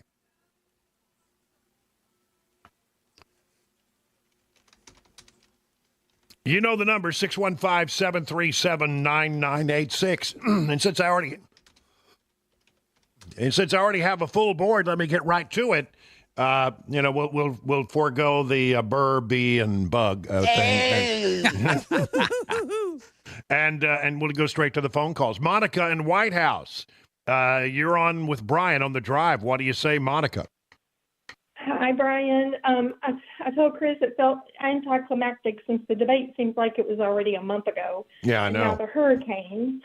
But I just wanted to say a couple things. JD toasted Margaret on CBS a few weeks ago, and I loved it then, and I loved it how he did it again during the debate. And my other thing is, abortion debaters love to talk about rape and in case of incest, but I would love to know how often the Planned Parenthood reports those rapists and have them arrested, because if they're not, then these young girls are just going to keep getting pregnant because a man's crime is conveniently covered up, and he will be back for more, especially, if it's like in the family or whatever. Yeah. So now then the young girls are twice a victim, once by rape and then twice by abortion. And with that said, I think we're missing a big solution in this debate, pro-life versus abortion debate, and it infuriates me. It never gets talked about. And it's the one where everyone gets out alive, and it's called adoption. Right. Thanks, Brian. And adoption is, of course, very near and dear to my heart. But since my daughter was adopted, and it is a wonderful and a beautiful experience. I recommend it for anyone. All right, Sandy in Nashville, you're on with Brian on the drive. What do you say, Sandy? Hi, Brian. I do not want to come across as a conspiracy theorist because I'm not, but you said what's on my mind, and this is what's on my mind today. Okay. I was thinking about the hurricane, especially in eastern Tennessee and North Carolina, and how they seem to be slow walking. Harris and Biden seem to really be slow walking this aid to them. They don't get over here for a long time, and they're just still talking a lot. And everything we're hearing about the stuff, they won't let people come in and help and blah, blah, blah. And I got thinking about that, and so much of this area that was affected by that is actually red. They're Republican. And we got an election coming up very soon. Early voting starts in a couple of weeks. And the voting, the actual election day is coming up in, 30 days. Yeah. What happens if things aren't back together for those people? They don't have access to get places. They don't have power. They don't have roads that are fixed. How are they going to vote? It's a great question. I've been thinking about that as well. What are they going to do to make accommodations for people to vote if the roads are still washed out? If they're still, I mean, we heard the other day that somebody said earlier in the show, and I'll replay the comment here in just a minute, that a guy said we're not going to get our running water back for 6 weeks to 2 months. So that's a horrible thing, you know. It really is. Listen, I think, quite frankly, that the Biden administration, if they were competent, would not be letting this happen in North Carolina, which is a battleground state, fighting for every vote. They want a good response in North Carolina. They want the the people there to think that, well, the Biden administration came to my rescue. But that's not the story we're getting. I think what you have to understand also about FEMA, it's a place where administrations park a bunch of people who have served them in one capacity or another during the campaigns. And they're very political people and not necessarily that good. I mean, it's just, that person really, came through for us, so we got to give them a job. We'll stick them over at FEMA where they can't do much harm. But unfortunately, they can do harm. And so FEMA gets to be, I think there's some real dedicated people in FEMA, and I think there are some people who were there as political paybacks. That's patronage. And I think that in this particular case, FEMA is probably not the organization that it could be, for the same reason that the Secret Service is not the agency that it should be. DEI. I really do believe that's probably, that's what is biting us on the butt right now, is the DEI policies imposed at FEMA and every other branch of the federal government that the Biden administration controls. Thank you for the call. Steve in Cookeville. Hello, Steve. What's on your mind today? Well, I share your skepticism with regard to these inflated possibility of job numbers. And I wonder if perhaps they're counting jobs that have been announced. I think it was either Amazon or Walmart said they were going to hire 240,000 people to work over the holidays. Are they counting these jobs in the current numbers? Yeah, I don't know. That's a good question. I did see where Amazon said they're going to hire, I think, 250,000 people over the holidays. Wow, that's a lot of folks. But they're not full-time jobs, and they go away after the holidays. That's the part of it. Cody in Lafayette. You're on with Brian on the Drive. What's on your mind, Cody? I was going to say if you announced about the West Side Haunted Barn. I'm sorry, say again? Connie sent you a thing about the West Side Haunted Barn. Connie Blanket Silk. I'm sorry. I'm not following you at all. Okay, he's gone. Linda in Nashville, you're up next on the Drive. What do you say, Linda? Well, I just have another contribution to the jobs report that seems a bit skewed. Perhaps some of us who have now retired have to go back out and get another job. I'm working part-time. We'll get another one, but I'm a retired nurse because of the price of groceries, gas, and insurance. That may inflate the job numbers because we have to go out and get jobs again. Yeah, you're right, and I think a lot of these jobs are not full-time jobs.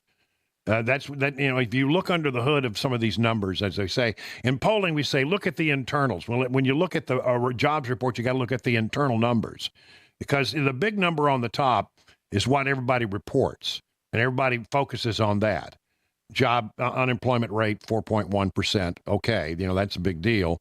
But when you start, really finding out, well, exactly how are people employed, I think that's when you find that the numbers are less than stellar numbers. Jennifer, same topic, out of Murfreesboro. Hello, Jennifer. You're on with Brian on the Drive. Hi, Brian. Love this show. Thank you for taking my call. I've done mortgages for almost 30 years now, and we get all this financial information daily. And you are spot on in what your thinking is for two reasons. There were 414,000 full-time jobs gained, but 95,000 part-time jobs lost, which doesn't add up because the number of hours worked fell. Secondly, it also showed in the household survey 231,000 of those jobs created were for age groups between 16 and 19 years of age.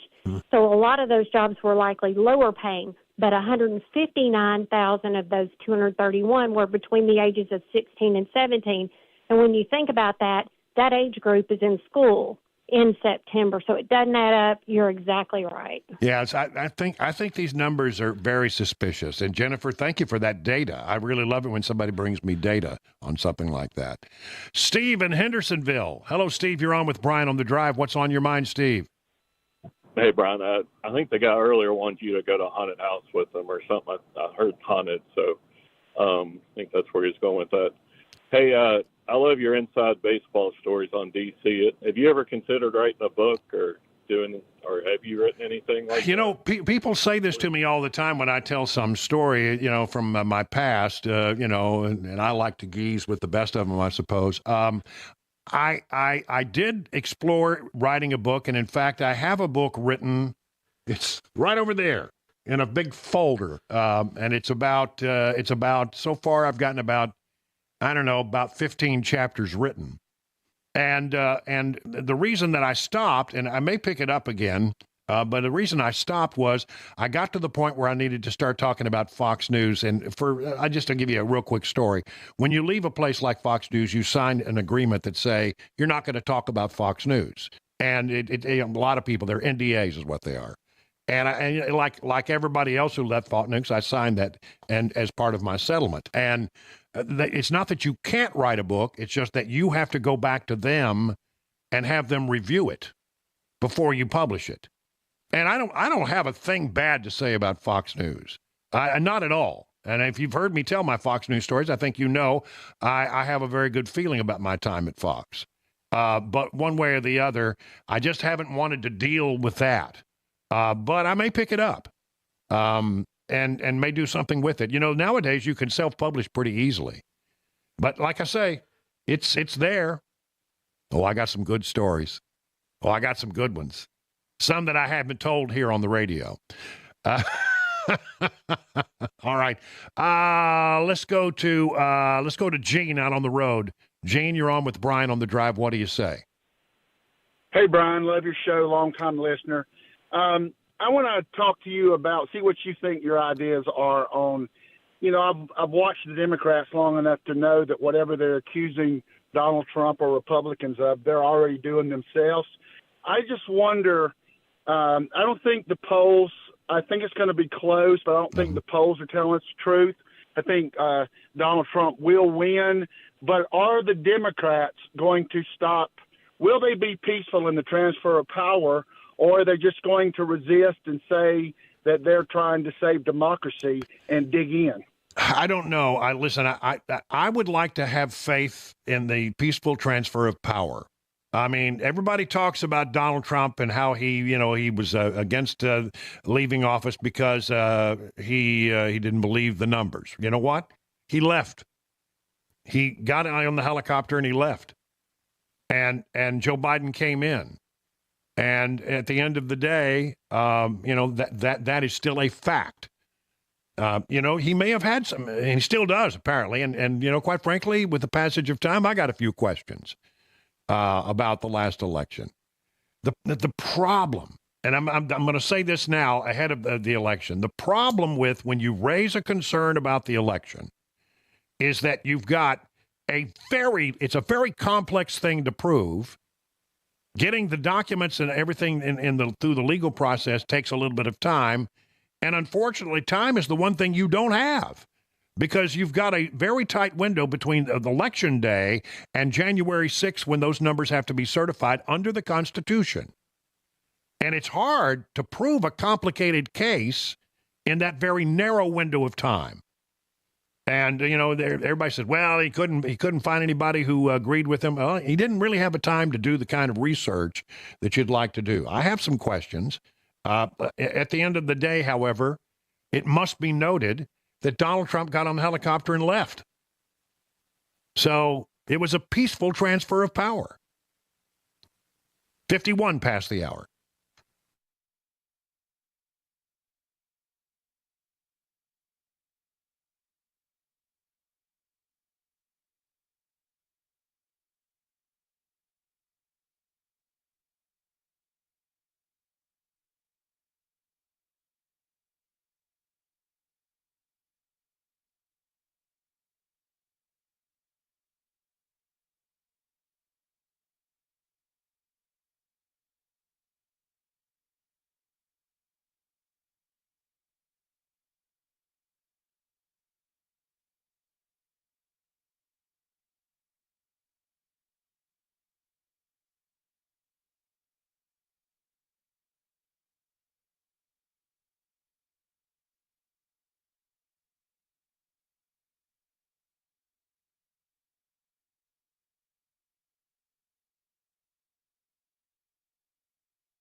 The guaranteed offer is the easiest way to sell your home. It's really simple. We bring you an all-cash offer. You close in as little as 21 days. No home inspections, no lock boxes, no open houses. Go to markspain.com to get a guaranteed offer and start packing.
Hey, it's Dan Mandis, and I am so glad that California Closets has fixed my closet catastrophe. After exact measuring and planning, they came over and got to work.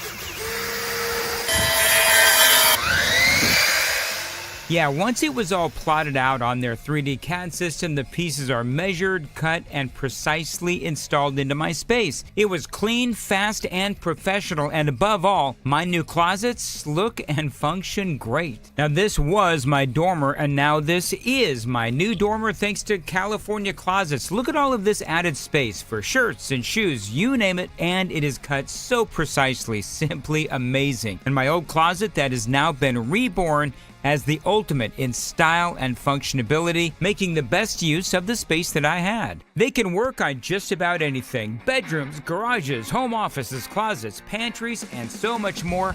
Find them online, CaliforniaClosets.com, and see what they can do for you. You can schedule a free design consultation. Mention my name, CaliforniaClosets.com.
5 o'clock on the dot. I'm Ken Weaver with your top stories. Got the full forecast and traffic coming up in 5 minutes.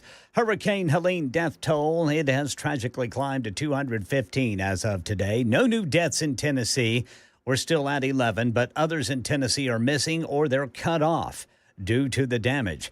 Relief efforts are getting a major boost from a major Tennessean. Dolly Parton announced a partnership with Walmart to donate millions of dollars, $1 million of her own and then $1 million from her businesses. Well, it's personal because I have a lot of my own relatives that live here, and when we heard about this, it was devastating, not just because it was my family, because all these people feel like my people. We all feel related, and we are in some sort of way. Now, Walmart's donating a total of $10 million across the affected states, part of that going to the East Tennessee Foundation. Busy day on the election 2024 campaign trail. Republican vice presidential nominee J.D. Vance told a rally in Lindale, Georgia today. You want a man who can stand in the gap, who can literally take a bullet and keep his composure and stay who he is. That's Donald J. Trump.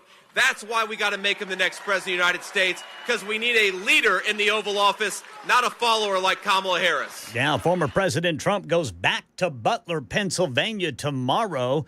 That's where his first assassination attempt was, where he actually took a bullet to the ear. And joining him tomorrow in Butler will be Elon Musk. Meanwhile, on the other side of the presidential ticket, former President Barack Obama will start campaigning next week for Vice President Harris and Governor Walz, hitting the trail on Thursday in the Pittsburgh, Pennsylvania area, according to a senior Harris campaign official. That kicks off what's expected to be a campaign blitz across the battleground states over the final 4 weeks of the election season. The former president spoke at the Democratic National Convention in August and held a fundraiser for Harris in September, but this will be a significant ramping up of his political activity for the Democratic ticket. As Karen Travers reporting, Channel 4's Marius Payton updates the shocking allegation in a sexual assault lawsuit. Country singer Garth Brooks is responding to a lawsuit accusing him of raping a former hairstylist and makeup artist. Brooks released a statement denying the allegations and saying the accusations felt like having a loaded gun waved in his face. He claims that he has been hassled with threats if he didn't write checks of millions of dollars. He said he's not the man they have painted him out to be. The lawsuit against Brooks accused him of raping a woman back in 2019. The alleged victim says Brooks repeatedly exposed himself to her, along with sending her explicit text messages. Bloomberg says Toyota told its 50,000 employees and 1,500 dealers yesterday that its community events will focus more on STEM education and workforce development. The Daily Wire says conservative activist Robbie Starbuck claims Toyota's the latest company to move away from DEI and LGBTQ sponsorships after he exposed them. But a Toyota spokesman tells Bloomberg Starbucks' influence is, quote, negligible, and that employees, not Toyota, were sponsoring those LGBTQ events in their communities. That's the latest news. Traffic and weather next. I'm Ken Weaver, WTN News.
All right, Fessler's Lane and 40 westbound got a crash reported by police.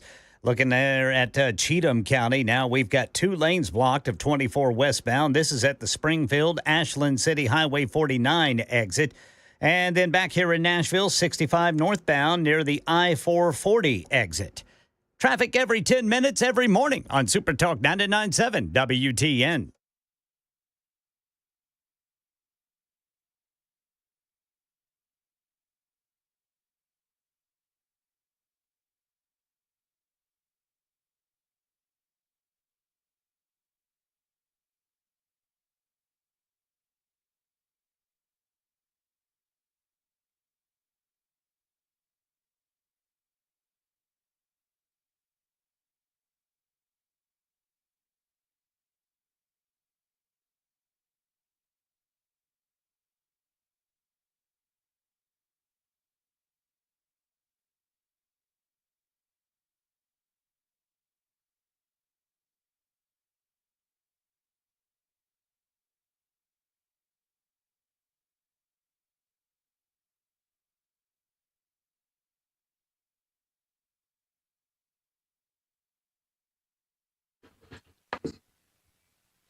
Hey, good afternoon, everybody. 5:07 on Super Talk 99.7. Brian Wilson in the chair for a couple more hours on this Friday, October 4th.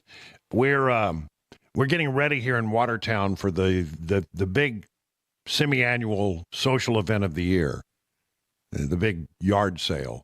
Yeah, that's big doings over there, isn't it? Yeah, that's right. Exciting. If you like a big garage sale, you got to come down to Watertown. Now, advice is, when you come in off the interstate and you head up toward Watertown, and basically, if you're coming from Nashville, you come to the dog food factory, you turn a right. Yep. As soon as you smell that, what is this? Yeah. When you say, what is that smell? You go, well, that's the dog food factory. Turn right here. This is where, and you go, and people who are not of Watertown have figured out that there'll be a lot of people coming to the yard sale. Mile-long yard sale, and so they set up their own little things along the road out to Watertown. Taking advantage of the situation. Yeah, they are glommers on, is what they are. Yeah. And they're not. By the way, they're under no any kind of restrictions now. If you get to Watertown, there are rules. At Watertown, the number one rule is no selling of knives to minors. You can't sell a knife to a minor.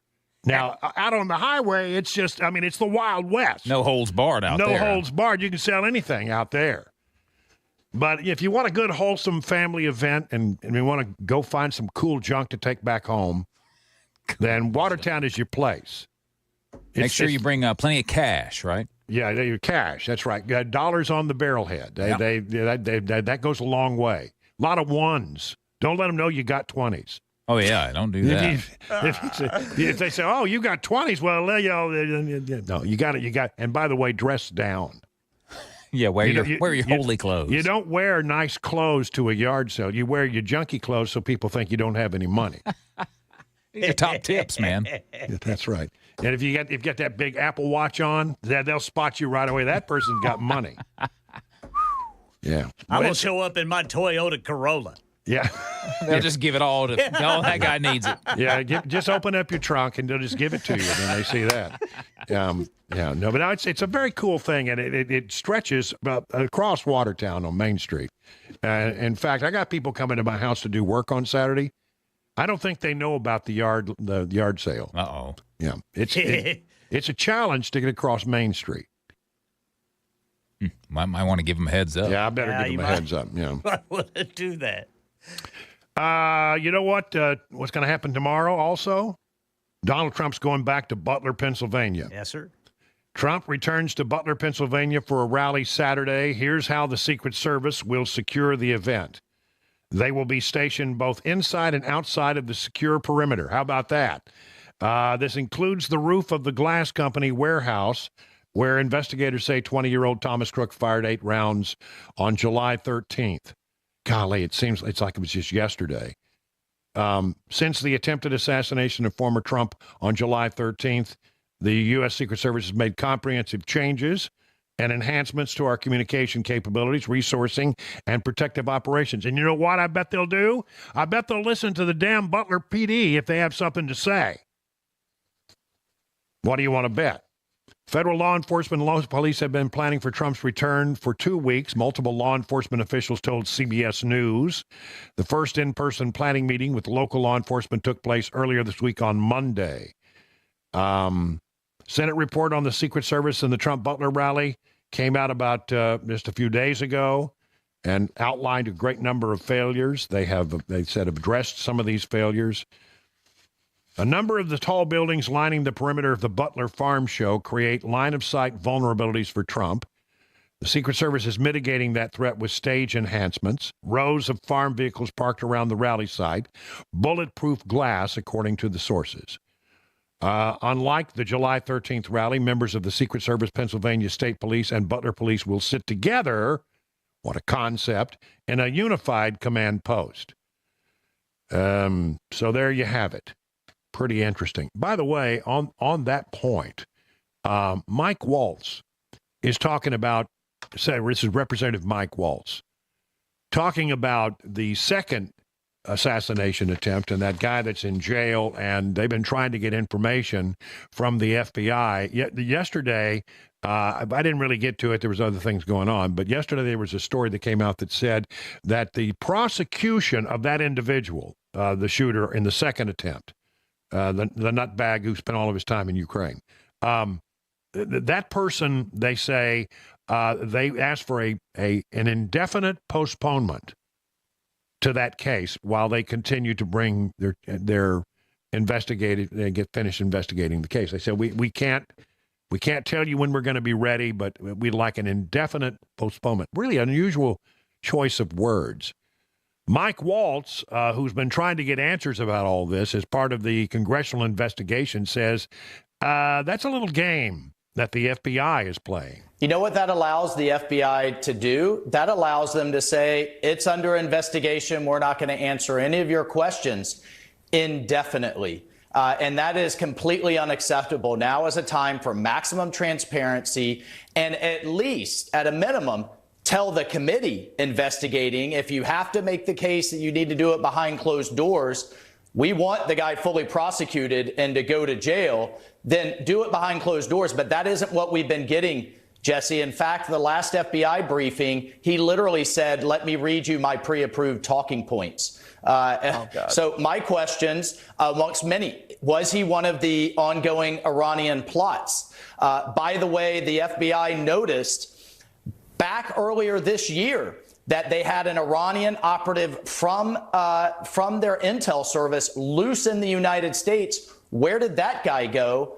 This was in addition to the one that got arrested on July 12th of 2024. Where did he get $150,000 to promise copycatters? How was he traveling back and forth to Ukraine? Was he approached and recruited by some foreign intelligence service? How did he get a serial scratched weapon despite being a multiple time convicted felon, and on and on? They at least need to answer those questions while they prosecute the case, and they can do it if they choose to.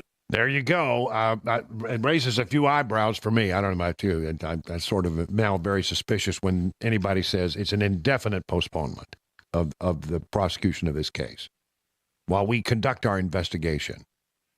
They don't want to talk about it. What have they found out that they want to hide from us is one of the questions I have about this guy's background. This is, of course, the second shooting attempt.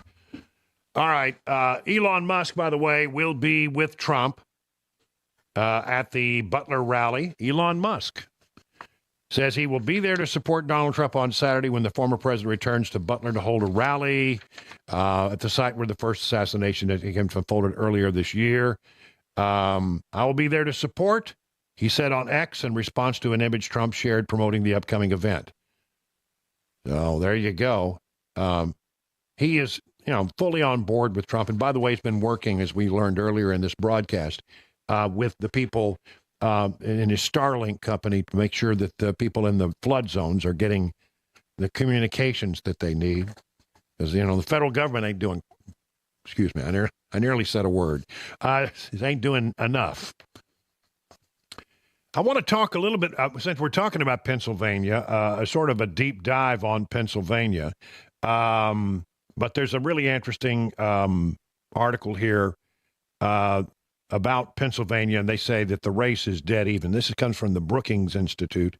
The race is close in every swing state. In Pennsylvania, virtually tied. Of the 12 head-to-head polls conducted in the Keystone State since mid-September, 6 are tied. Trump leads in 4. Harris leads in 2. The most recent poll to show the candidates in a dead heat was the Keystone State, offers a representative snapshot of the race. Trump leads by double digits among men, Harris among women. Both candidates' parties are unified. Harris only gets 7% of the Republican vote, and Trump only gets 6% of the Democrats. Harris dominates by 12 points among whites with college degrees or more. Trump by 16 points among whites without bachelor's degrees. Trump does lead by 18 points among independents. That's pretty interesting. And Harris' potential gains in this group appear limited at best. On the other hand, she enjoys a healthy 13-point edge among voters under 35. So there's that. I have a couple of numbers here. I'm not going to get into a lot of numbers, but I do have this. This one has to do with Michigan, and I think it's pretty interesting. Last 2 polls in Michigan have Trump leading. The Trafalgar poll, which is a Republican poll, says he's up by 2. MIRS, I think it's a Michigan poll, Trump up by 1. And in the general election, Real Clear Politics average, Harris leads by 2.2. I'm not worried about the general election number. As you know, the general election number doesn't mean a lot. And you look at the general election number, one thing that I can tell you is that Trump is doing better than he's done in the last election in the general election number by about 4 points. So I don't know what to tell you about that, except that in Michigan, if you win Michigan, you go a long way to getting your 270 Electoral College votes. I think it's going to be Michigan and Pennsylvania, and I think both of them are pretty evenly tied. But I believe that when you talk to people anecdotally about what they're seeing on the ground there, people that have been out there reporting on the ground and people who live there, what I think you're going to find is that those folks are more heavily toward Trump than you might imagine, which again, pollsters have a hard time getting a good bead on Trump voters for some reason. Haven't really quite ever figured that out. Former President Barack Obama, remember him? He'll hit the campaign trail for Vice President Kamala Harris and Tim Walz starting next Thursday, October 10th, and will be with them all the way to election. I guess they feeling like they need a little help from Barack. The first stop will be in Pittsburgh, Pennsylvania, before Obama embarks on a campaign blitz across the battleground state in the final 27 days before November 5th. The specific details of Obama's stops have not been disclosed. Both Harris and former President Donald Trump, as well as their surrogates, will be targeting key battleground states like Pennsylvania in the run-up to what's expected to be a close election. Pennsylvania went for former President Donald Trump by over 44,000 votes in 2016, before Joe Biden took it back by over 80,000 votes in 2020. Obama, of course, endorsed Harris in July, was one of the last remaining high-profile Democrats to do so at the time. Since then, Obama has backed Harris by holding a Los Angeles fundraiser, along with First Lady Michelle Obama. Former First Lady Michelle Obama gave a speech at the Democrat National Convention in August. Yeah, so I guess Kamala needs someone to hold her hand there in Pennsylvania. So they're bringing in Barack. This little soundbite very quickly. Democrats are panicked about Vance's debate appearance and said he looked so likable. Listen to the comments very quickly of Kristen Welker of NBC News as she was talking about, he was so likable, Vance was, at that debate. And so I was getting texts from Democrats, panicked, quite frankly, who were saying, wow, he's really moderating himself on a lot of these issues. He's the most likable he has ever been. And they're freaked out by that. I don't think they've been watching. If they've been watching closely, he's been likable all along. 20 minutes now past the hour of 5 o'clock.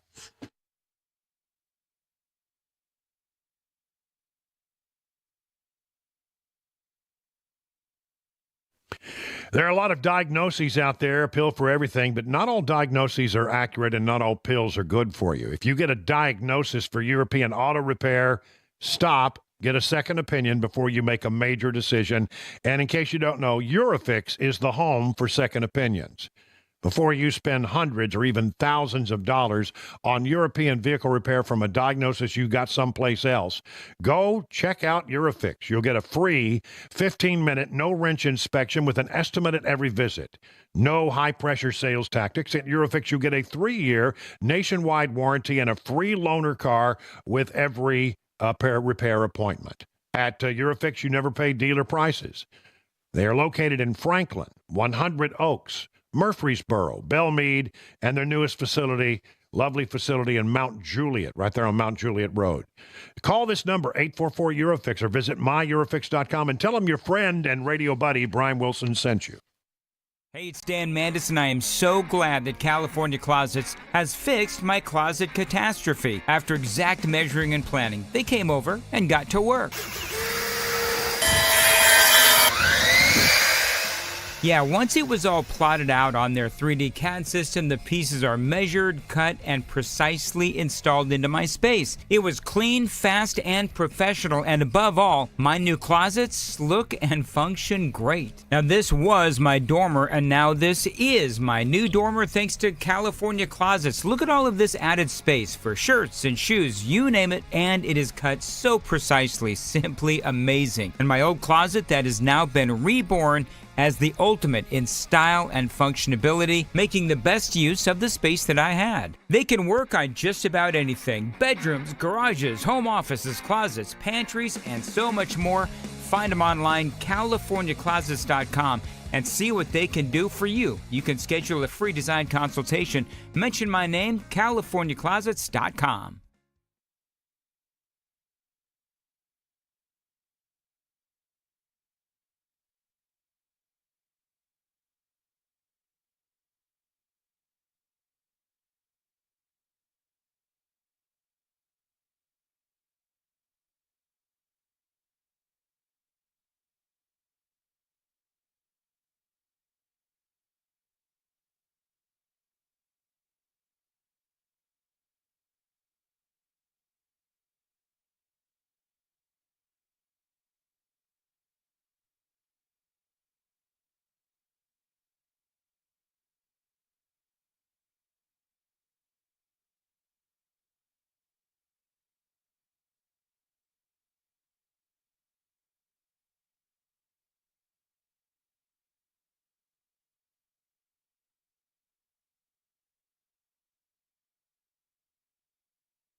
A major boost to hurricane relief efforts from a music icon, and the U.S. Supreme Court will take up Mexico's lawsuit against major American firearms makers. These stories and more at 5:30 on Super Talk 99.7 WTN.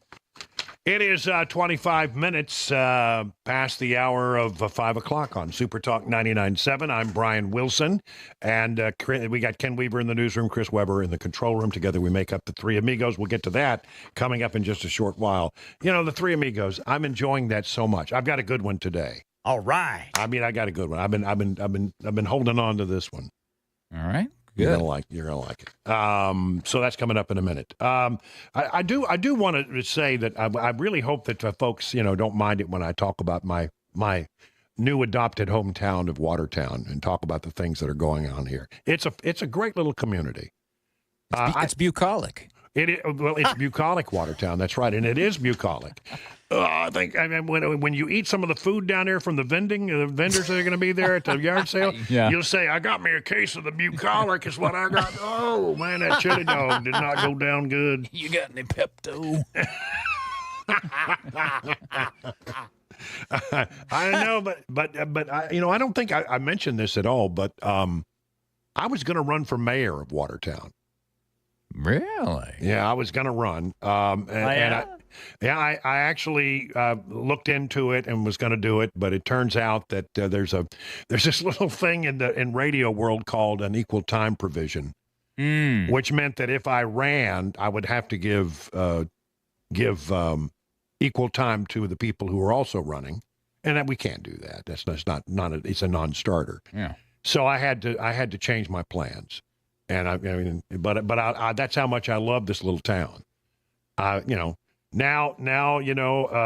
we'll just help in other ways. Yeah. Yeah. No, but a lot of people, didn't know that. But it was something I really wanted to give back to the community, but can't do it. Won't work. Oh well. What, Ken? You're looking at me like what? What you gonna do? Yeah, I was getting ready to say what's next, Brother Brian? You gonna I don't take know. your guitar and go sit on the square and that's right. Yeah, but I'm gonna put out my guitar case and start busking down there at the yeah, there you go. Yeah, that's what I'm gonna do. Okay, so NASA's about to launch a $5.2 billion mission to Jupiter's moon. Did you know this? Okay. Europa. I knew you knew Jupiter's moon was, well, they have a lot of moons, but it's its fourth largest. And apparently they really do believe that life may exist on Europa. Scientists have detected evidence of life-sustaining materials such as carbon, hydrogen, nitrogen, phosphorus, and sulfur. These essential building blocks nestled beneath a subsurface ocean could harbor just the right conditions for organic life. Now you say, well, how could that be? Because they think underneath it is water, and they believe that the water would be, wouldn't have enough sunlight to be warmed, but could be warmed internally by the planet. And so ice-penetrating radar will be used to search for subsurface water and thermal instruments to detect locations of warmer ice and potential recent eruptions of water. There have been actually geysers spotted on Europa. Wow. Geysers of water from underneath. Isn't that something? How long would it take to get there? Does it say? Doesn't say. I mean, well, maybe it does. I haven't gone all the way through the thing. Let me see. Because I want to know if I'm going to be around to find out what they find. Oh, here you go. Here's the answer. Europa Clipper is scheduled to rendezvous with Jupiter in April of 2030. Oh, I might still be here. And conduct 49 close flybys of the moon. They take a circuitous route. They pick up speed by slingshotting around different planets. And so using the gravity fields. Yeah. The gravity fields, that's right. Do a little slingshot around there and and then pick up speed each time they do that. But it will take it all the way till April 2030. Wow. I won't put that in my phone. Put that out in your calendar. Yes, sir. So you make a note of it so you don't miss it. Yeah, we don't want to miss the fish aliens of Europa. Coming up after the news with Ken Weaver, another exciting edition of Three Amigos 5:30 now.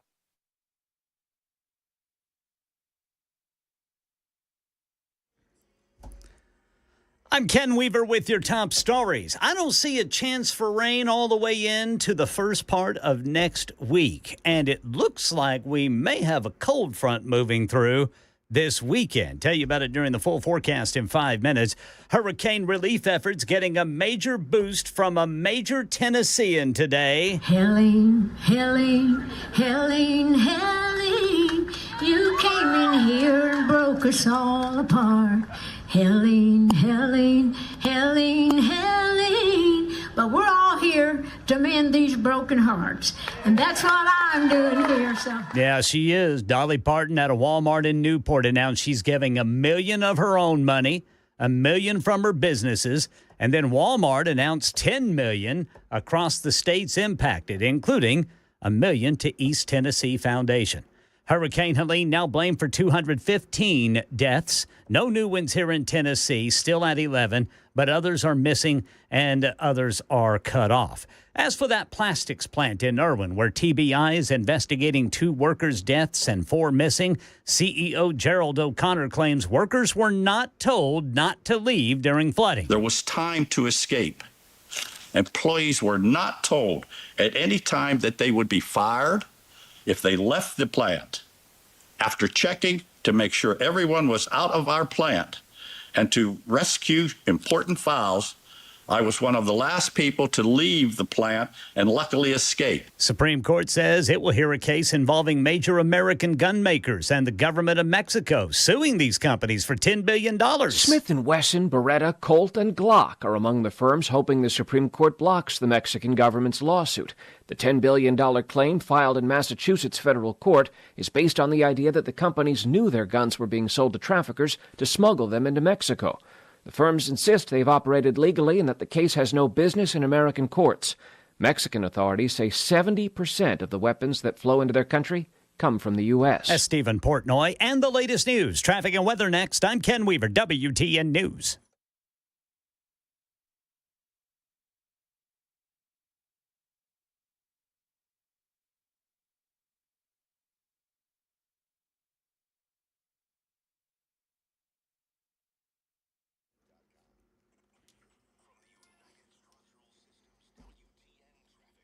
All right, we got crashes getting in the way right now. 65 northbound near the 440 exit. 440 eastbound near Hillsborough Pike 21st Avenue exit.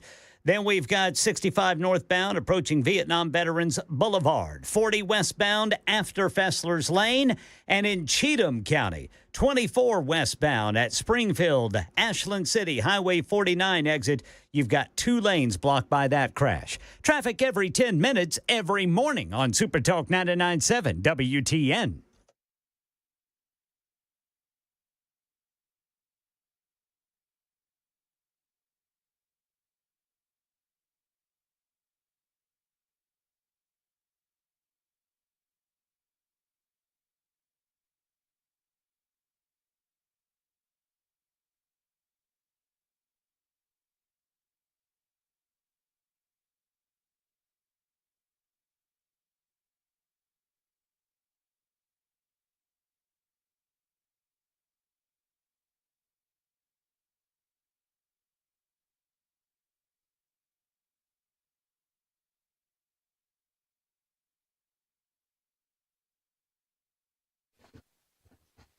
Well, are your retirement assets structured to minimize taxes? It's a great question.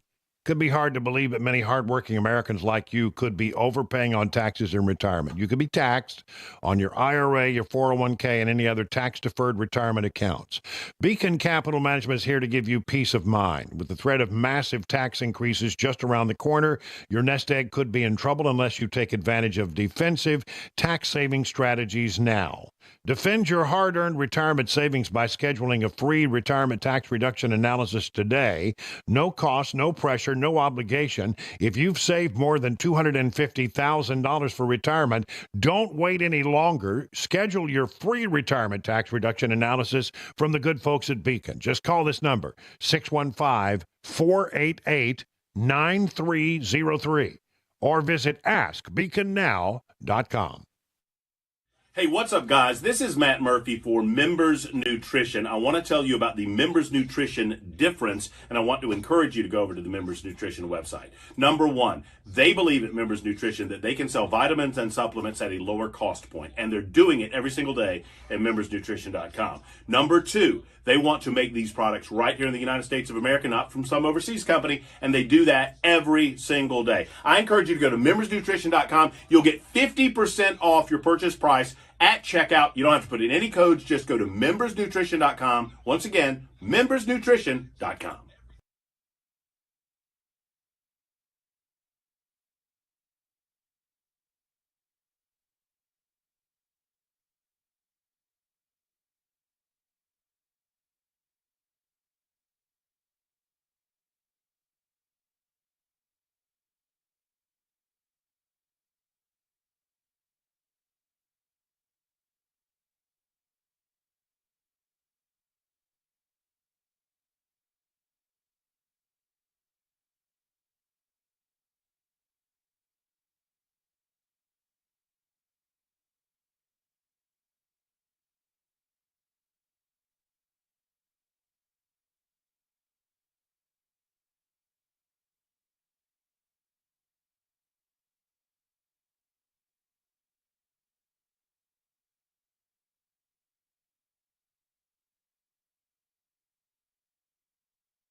Ha! There it is. That festive music means it's time for the Three Amigos to gather.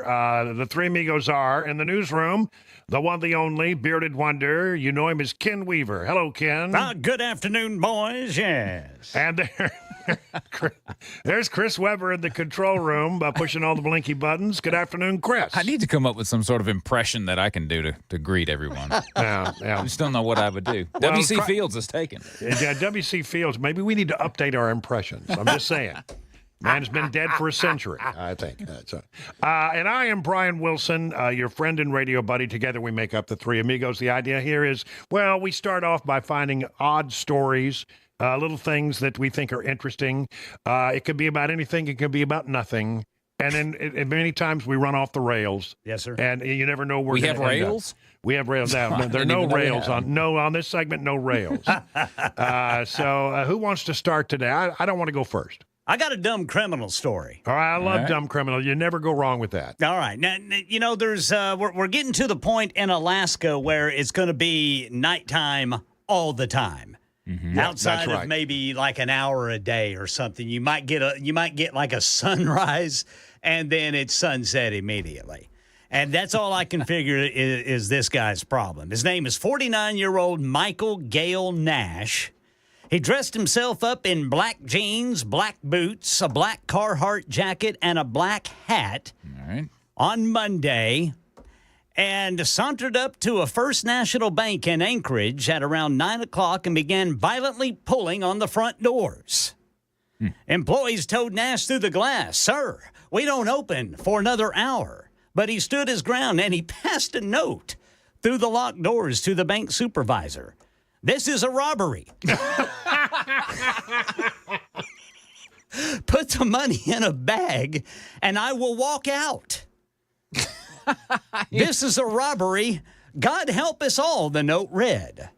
Well, it doesn't appear that Nash included his personal information on the note, this time around like he did back in 2018. Oh, good grief. What? Yeah, left his address. It was a public housing form. He wrote on the back. And he wrote the note on the back of it. It had his address on it and everything. That poor fella. He just can't catch a break, can he? Yeah. So for that robbery, he was given 366 days. Wow. Served it, and I guess apparently you just, hear about what that was. Decided it's time to 2018. cry again, and this time, if I'd have been the guy that went and just said, "Sir, we don't open for another hour. I'm trying to rob you. Yeah. Hang on, I'll come back with some money," and I would have gone in and called the police. Yeah. So anyway, he's probably looking at about 20 years now. Wow. Once the judge sentences him, once the justice rolls and he gets sentenced. He could not wait an hour. No. For the doors to be unlocked to go in and rob the No. place. I mean, that's desperation right there. Yeah, it is desperate. I like how it said, and I'll walk out as long as you give me that money. As long as you let me walk in. Yeah. Which I can't do yet because you ain't unlocked the doors. In an hour, when you let me in, I'm going to come in and rob you. Right. Yeah, that's right. Wow. Great. All right, what you got, Chris? All right, I'm going to talk about freckles. Freckles today. And for those that don't know, freckles are small, flat, tan, or light brown spots that often appear on sun-exposed areas of the skin. Mm-hmm. They're primarily caused by an increase in melanin, that's the pigment that gives skin its color, and the development of freckles is influenced by a combination of genetics and sun exposure. Yeah, my dad had freckles, and I had them when I was younger. And specifically, UV radiation is a significant environmental factor in the appearance of these freckles. When the skin's exposed to the sunlight, UV rays, and all that sort of thing, they can cause the cells to kind of clump together and all this sort of stuff. I mean, we don't need a biology lesson, but freckles. Everybody's got at least some freckles somewhere. And yeah, I'm not going to tell you where mine are. They often appear in childhood, become more pronounced with more sun exposure, this and that. The reason I bring this up, yeah, I was wondering, is there's this guy, and I think he's in England. Yeah. He uploaded a video to TikTok. His name's Dylan, and he claims that he may have found something that proves that the government makes humans, that we are a creation of the government. Here we go. He says, all right, every male needs to see this and then see if you have this freckle in the same place that I do. He says, I guarantee you do. And if you do, that proves that the government has made us humans. And so the video, he shows a picture of him sticking his left arm out, left forearm, on the underside of his forearm, and about halfway between the wrist and the elbow, he has a freckle. I looked down, and I have a freckle in that exact same spot on my left forearm. I do too. Goodness gracious. I do too. On your underside of the arm. Oh, right? the underside. Yeah, the underside. I do not. You do not. Well, you're an alien. You're an alien. That's right. It explains a lot. But Help me, Alejandro. But people were commenting on this guy's video and stunned, saying, I've got it, and my brothers and my father do as well. And another person says, I do as well. This is really weird. And I looked, and I've got one in that same spot. So maybe this guy was onto something. That's weird. Maybe we're a creation of the government. I don't know why the government. I don't know where he came up. Why not aliens? Everything's the government. But anyway, I just thought that was fascinating. When I initially saw the story, I thought, all right, what kind of crap is this? And then when I saw the video and him showing his arm with the freckle, I looked down at mine and I'm like, oh, crap, I've got one right there. Well, I wonder where I come from. I do not know what the explanation is for that, why there's so many males. I don't know if females are included, but he just said males. But and you know what's happening right now is that there are people driving down the road looking at the backside of their arm while they're driving down the highway. Check your left arm, about halfway between the wrist and the elbow. Halfway. I've got several freckles there, but I got one, just right there in that spot. Isn't that weird? Well, I mean, I got a couple, but one in almost the exact spot that he had on his arm. Oh. So anyway, fascinating. All right, so here's what I've got. If you come to the mile-long yard sale this weekend, you never know if you're going to find that real bargain. Mm-hmm. And be on the outlook for paintings that feature the style known as Cubism. Cubism. Cubism. How you spell that, Brother Brian? Cubism. Okay. Cubism. All right. What does that look like? All right. So this okay. man discovered an old painting at his home. His dad had it. He was a junk dealer in Italy. And he cleaned out a cellar at a house in Capri in 1962 and came across this painting. We hung it on the wall. My mother hated it. She detested it. She didn't want to keep it. She kept saying, that's the worst piece of art I've ever seen in my life. And she kept saying, I want you to get rid of it, but he wouldn't get rid of it. There was an interesting signature on the painting. Uh-oh. And his son, who came to know a little bit about art, double-checked it and found out that indeed it was a painting that had been done by Pablo Picasso. Wow. Worth about $6.6 million. And it was hidden away for many years because his mother just didn't like the painting. Oh, my. He said, I don't, crazy. Yeah, didn't want to keep it, saying it was horrible. They for a while, her dad had it on the wall, but she made him take it down because it just bugged her. And most of the ones I've seen here are weird looking. Well, it's cubism. Yeah.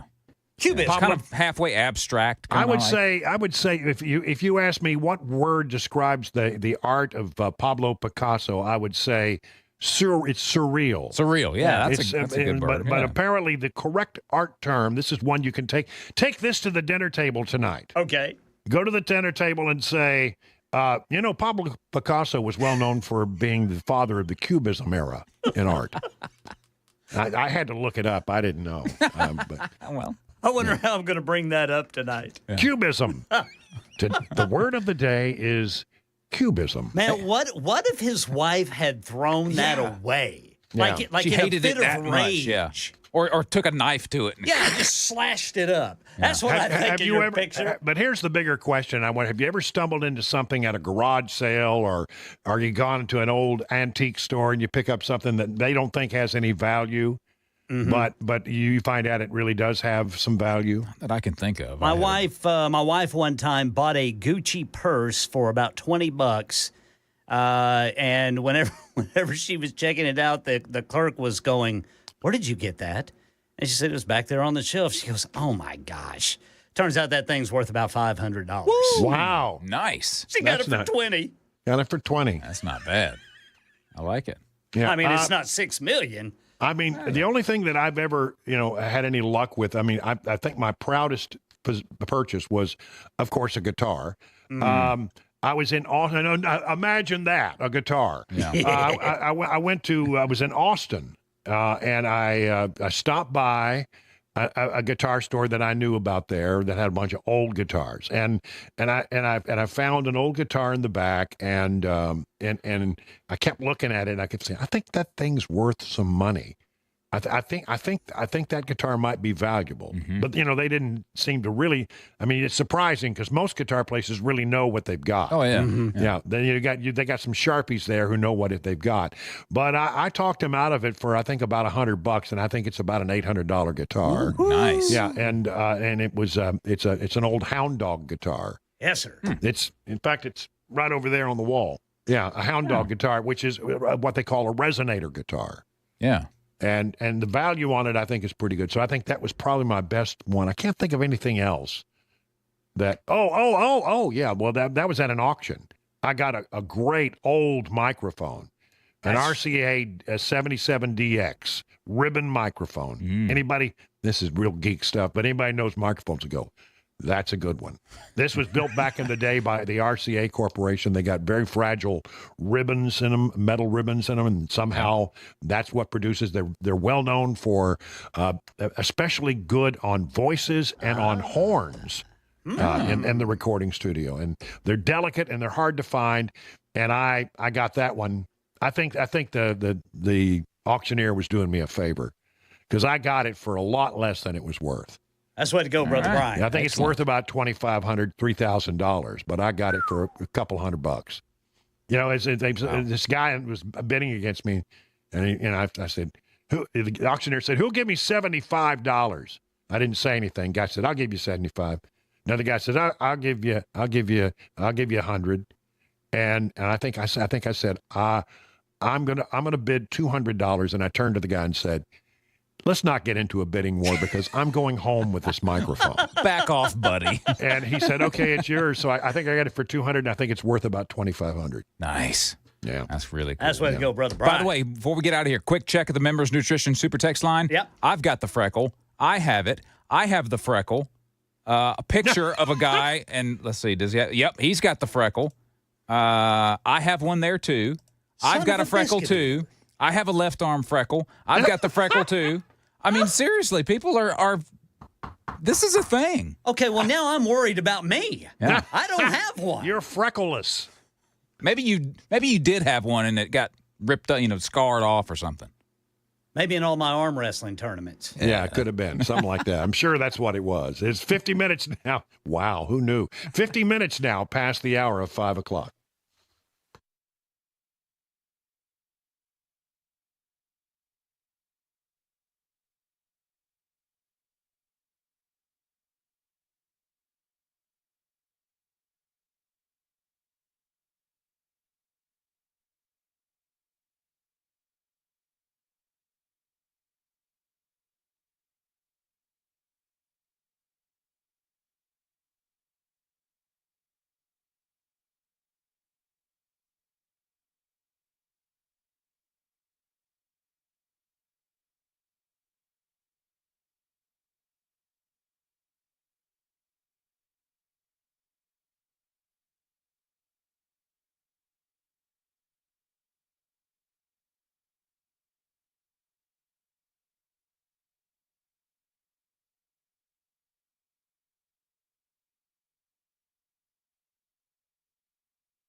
The guaranteed offer is the easiest way to sell your home. It's really simple. We bring you an all-cash offer. You close in as little as 21 days. No home inspections, no lock boxes, no open houses. Go to markspain.com to get a guaranteed offer and start packing.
Six o'clock on the dot. I'm Ken Weaver with your top stories this Friday evening. We have the full forecast and traffic in 5 minutes. And music legend Dolly Parton is joining the Hurricane Helene recovery efforts, telling a crowd in Newport today she's donating $1 million of her own money. With my Dollywood companies and all the people I'm involved with Dollywood and Eugene and all the partners that we have with our Stampede and, of course, the Pirates Voyage.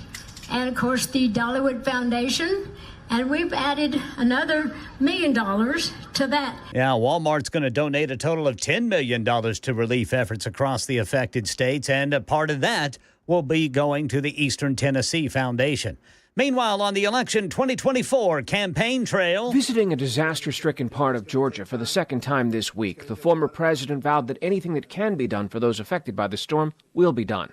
Still, Donald Trump repeated his view that the White House's response has been terrible, again alleging that FEMA has diverted disaster relief to pay for migrant housing. Nobody's seen anything like that. Now, from that standpoint, it's been terrible. While FEMA has nearly doubled its recent spending on migrant shelters, the Biden administration says it's absolutely false to say that disaster relief has been diverted. As Stephen Portnoy reporting. Vice President Harris goes to North Carolina on Sunday to survey the impacts of Hurricane Helene.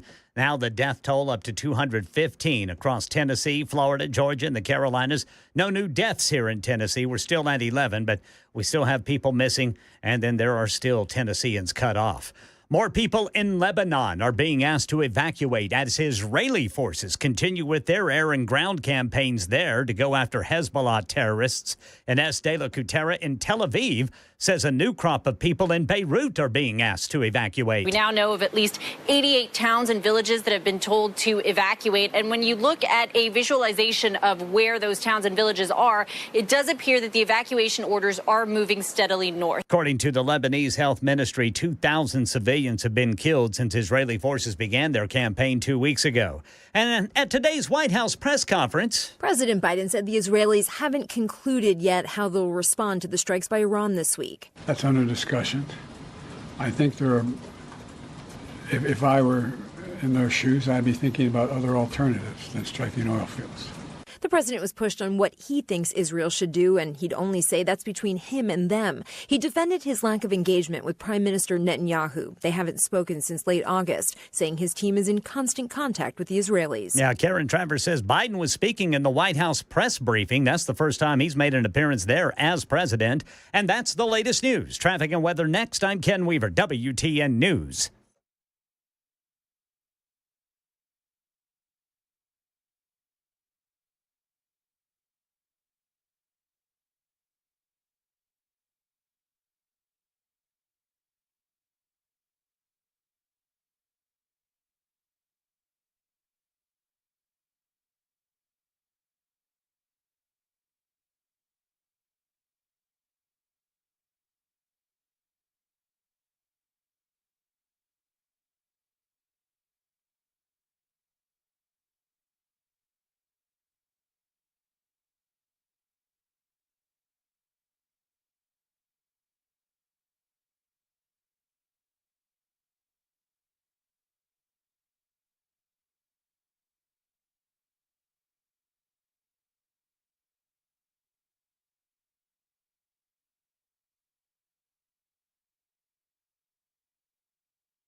All right, still showing a crash being worked 40 westbound after Fessler's Lane. That's just east of downtown. And then 65 northbound approaching Vietnam Veterans Boulevard. And then in Cheatham County, 24 westbound at the Springfield-Ashland City exit.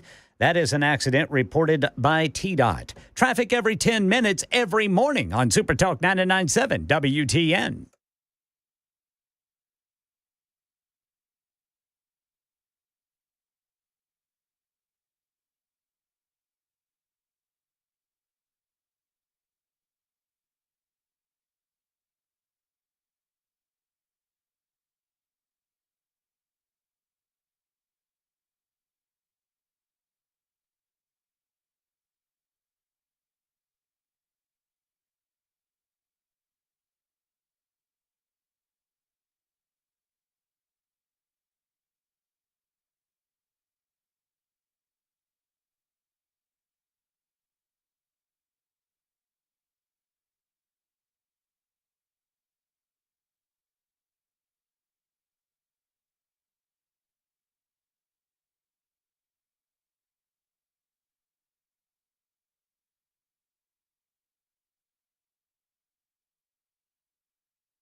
Good evening, everyone. 7 minutes past the hour of 6 o'clock on Super Talk 99.7. I'm Brian Wilson. We got one more hour left of the drive for this Friday.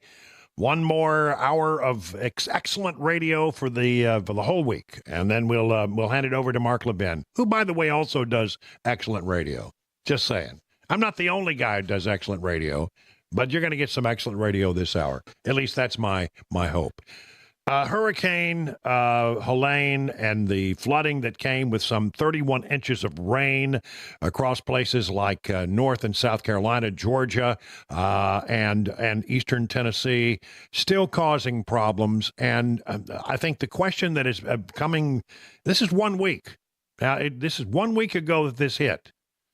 And, what's going on? I mean, if you talk to the president of the United States, here he is, just back from a tour of the damaged areas.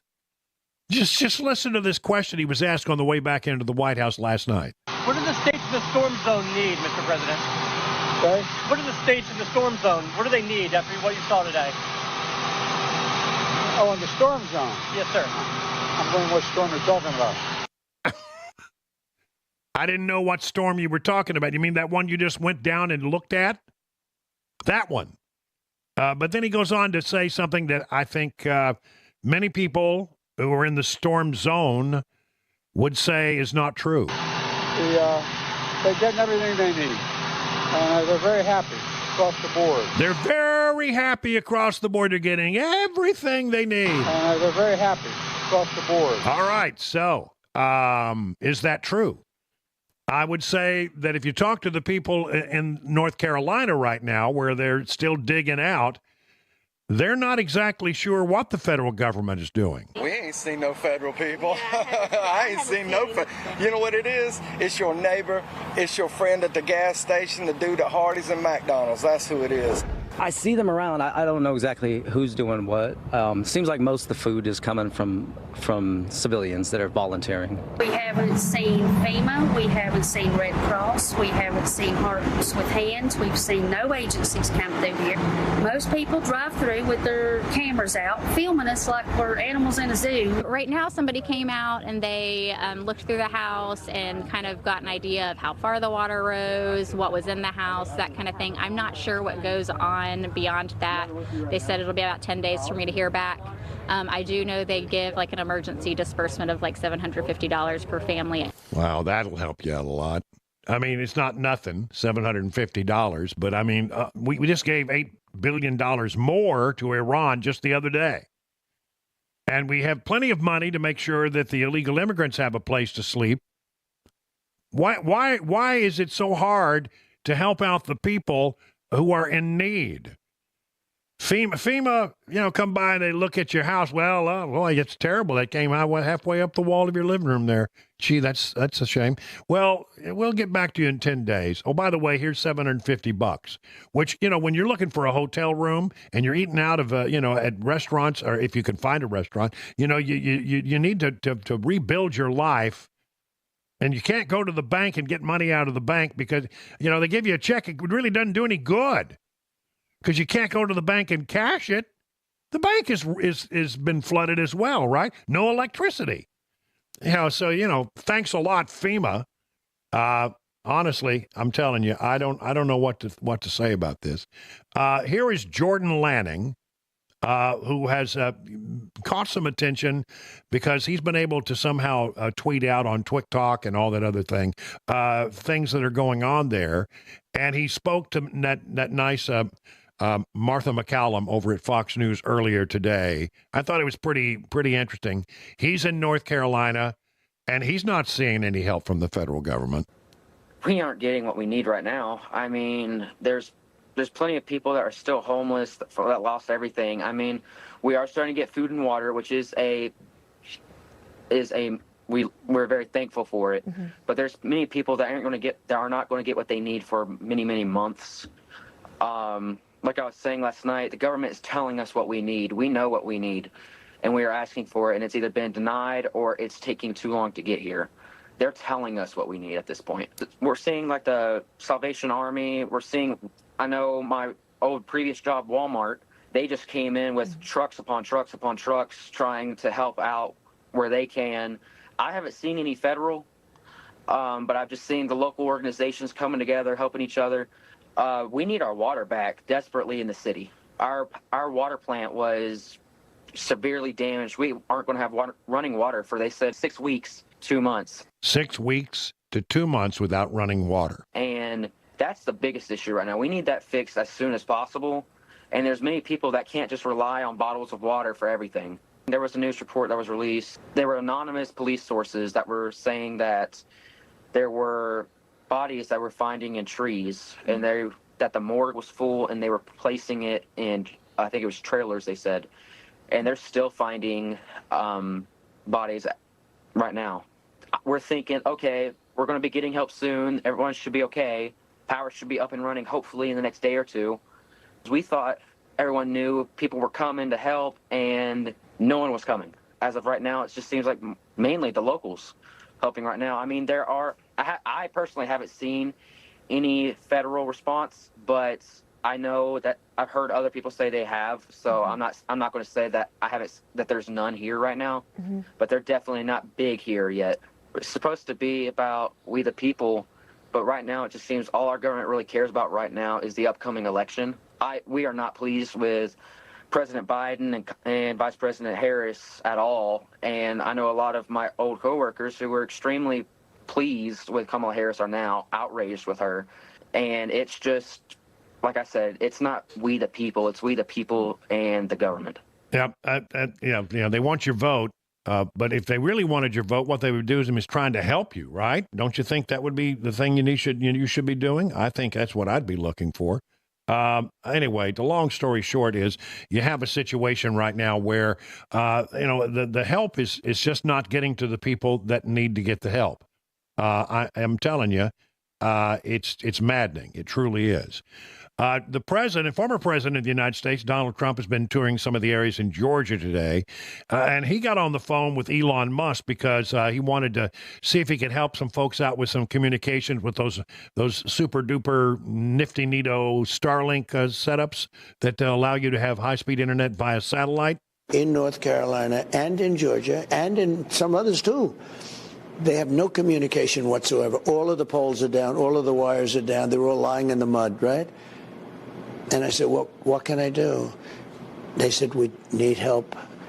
And I called Elon, and I'm telling you, it was amazing. The call wasn't even over, and Starlink units were being delivered to North Carolina and now to Georgia. Georgia called me a little bit later, and I said, we'll get them. And they were very happy. The governor of Georgia is actually working very hard. Everybody was so happy. Elon delivered so quickly. I'm telling you, the phone wasn't, I was getting calls, thank you very much. The call's not even over yet. And I said, that's great, Elon, thank you. Well, he did. He's been sending down those Starlink units, which, are very helpful when you don't have any communication. I mean, we heard from a lady who had some knowledge from family members about how cell phone sites have just been wiped out. And, you're not going to get your cell phone back. You're not going to get your electricity back for, weeks in some of these areas. And so that somebody could walk in there and set up one of these Starlink terminals and get you up and running with high-speed internet it can be a lifesaver. But listen to this. Elon Musk tweeted this out on X. He X'd it out earlier. I guess you don't tweet anymore since it's not Twitter. SpaceX engineers are trying to deliver Starlink terminals and supplies to devastated areas in North Carolina right now, and FEMA is both failing to help and won't let others help. This is unconscionable. They just took this video a few hours ago, and connected to this is a video of the level of devastation is really remarkable, taken from a helicopter that they're using down there. But he said at the end of it, FEMA wouldn't let them land to deliver critical supplies. My blood is boiling. Yeah, and mine is too. This is about the fourth time we've had credible reports of FEMA standing in the way of people trying to help out. That's, first of all, FEMA, you need to understand about FEMA. It may be the federal government, but you are only allowed to come into a state at the request of the state. The state is still the preeminent jurisdiction. And for FEMA to be ordering people around, they don't have the authority to do that. And if they do, you know what? Challenge that authority. You know what I would say is you land wherever you damn well need to land and let the chips fall where they may. If they want to arrest somebody who's trying to deliver Starlink terminals, we'll tell that story. How do you think that's going to work out for the Biden administration? You know, if I was Elon, I'd take he's got a jet at his disposal. I'd fly to North Carolina. I would get with my team there, and I would say, we're going to take this helicopter wherever we need to have. And if you want to arrest me, then that's fine. You can arrest me. And we're going to have our cameras there to take pictures of it. And let's see how that works out, huh? What a bunch of horse manure this is. I'm telling you, if you can't help people, then get out of the way. Let people who are there with food and water and supplies, let them do the thing that you can't do. The federal government is dropping the ball on this. And this is, no doubt, this is Biden's Katrina. But you know what? It's going to have an impact on, you would think that North Carolina, battleground state, hello. You think you'd want to do everything you could to help out the people of North Carolina instead of standing in the way of people who can make a difference. Yeah, you know, this has the ring of truth to me because I have been to these places, and I can tell you that often what reigns is chaos. I got this from Mark Green earlier today, Congressman Mark Green, who serves on the House Committee on Homeland. He's the chairman of the Homeland Security Committee. Today, the House Committee on Homeland Security Chairman Mark Green released the following statement after comments by Department of Homeland Security Secretary Alejandro Mayorkas that the federal government does not have the funds to make it through another hurricane this season. Representative Green said, and I quote, "The real story here is that the Biden-Harris administration has spurned the interest of the American people since day one, pushing for hundreds of millions of FEMA dollars every year, specifically for illegal immigrants. Last year, House Republicans eliminated his spending in the FY24 DHS appropriation bill, only for the Democrat-controlled Senate and the White House to fight to add it back to the omnibus spending bill. This is an issue of priorities, and the Biden-Harris administrations are completely backwards. It takes a lot of nerve for Secretary Mayorkas to ask for more money after he and his bosses in the White House tonight fought for roughly $650 million this year for the Shelter and Services Program. Under Biden and Harris's leadership, our tax dollars are being used to help facilitate illegal immigration, while many American citizens are left to suffer following natural disasters. And here's the background that you need. Mayorkas' comments come a week after the passage of a continuing resolution providing roughly $20 billion for FEMA's Disaster Relief Fund, which is used to fund the response to emergencies like Hurricane Helene. The day prior to Mayorkas' comments, FEMA's published an advisory stating that the infusion of funds from the continuing resolution allowed it to lift restrictions on funding thousands of projects around the country. Okay, look, maybe you got these wonderful feel-good projects that you want to do around the country. And maybe you want to do something for the illegal immigrants, but you know what? Who should come first in this? American citizens in dire need should come first. That ought to be the number one priority, and everything else gets put on hold until they get taken care of.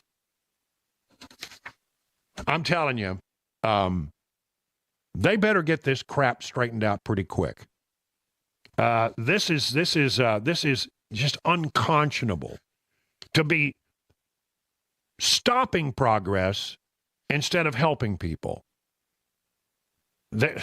And again, you have to take some of what you hear with a grain of salt. But I got to tell you, some of the stuff that I've been able to track down seems to be coming from very reliable people and very reliable sources. People are there on the ground. Listen to them. They'll tell you what's going on. The government will lie to you. 21 past the hour.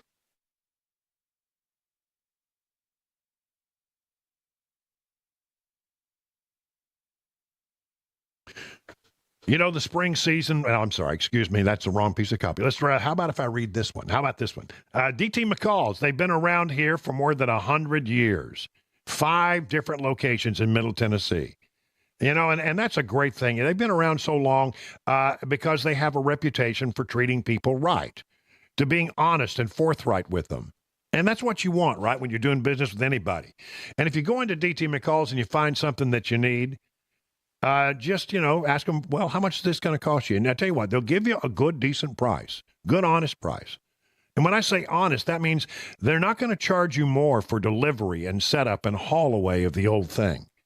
Now, if you play this, go to this and try this at a big box store, they'll give you a price and you'll say, well, that's a pretty good price. And then you find out they're going to charge you extra for delivery. Oh, do you want the thing set up? Yeah, of course I want it set up. Well, that's going to cost you extra as well. Oh, do you want the old thing hauled away? Yeah, that's an extra charge as well. You find out that price you get at the big box store, not such a good price after all. And you know, the thing about DT McCall is that whenever possible, they try to sell products that are made and manufactured in Middle Tennessee. And, you know, don't you feel good about doing business with a company locally like that? Of course you do. Furniture, appliances, whatever it is you need for your home, you got to find it at DT McCall's.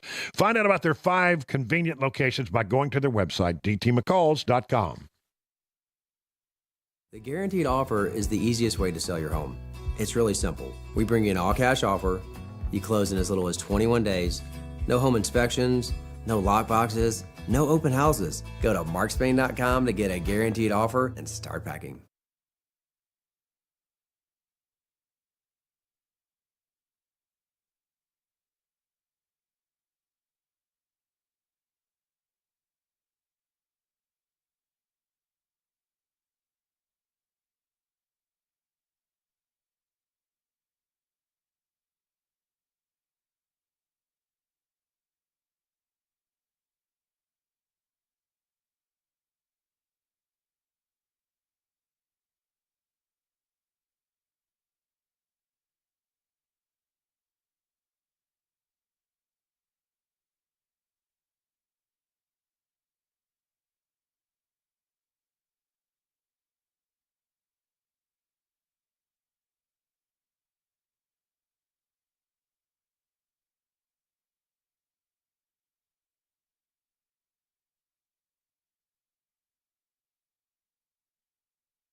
It's 27 minutes now past the hour of 6 o'clock on Super Talk 99.7. I'm Brian Wilson, your friend and radio buddy, and you're listening to The Drive for about another, about another 35, 40 minutes or so. Then we'll turn it over to Mark Levin's show.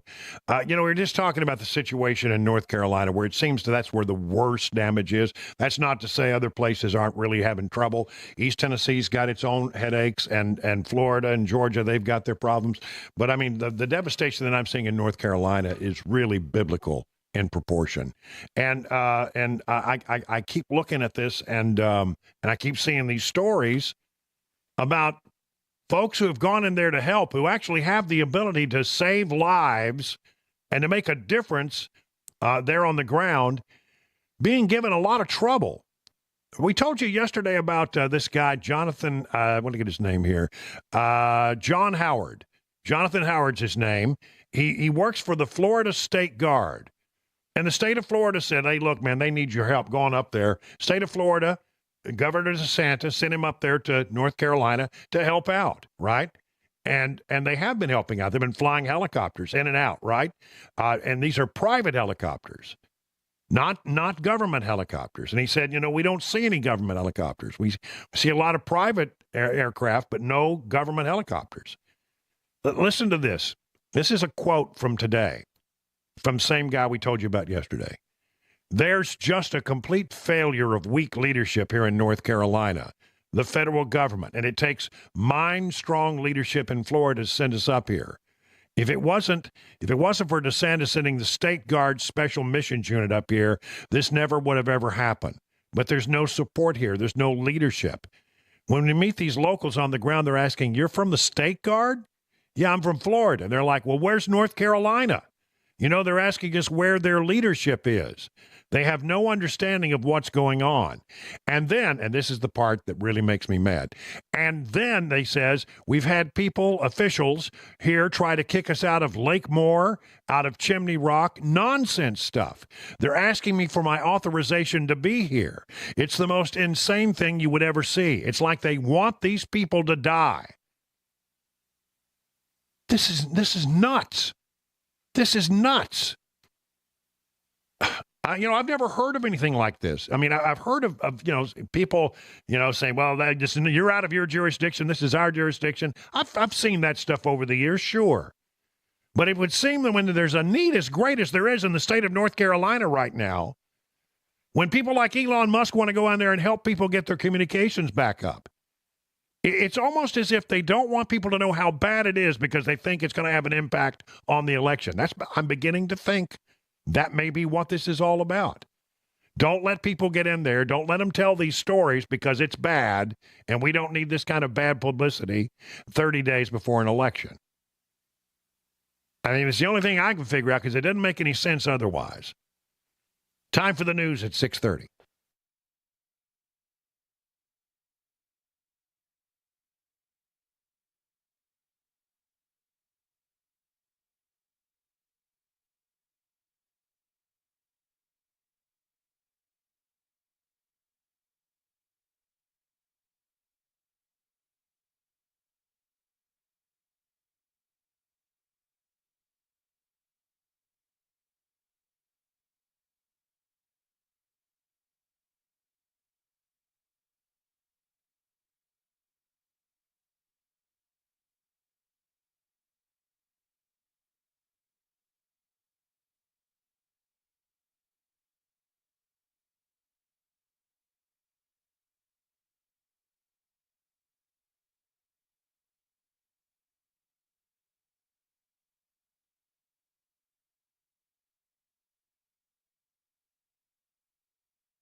Hey, let's talk about the price of gold right now. I mean, have you looked at gold right now? The numbers are amazing. You know, gold right now is selling for $2,673 an ounce, and it's been going up. It's near its record high.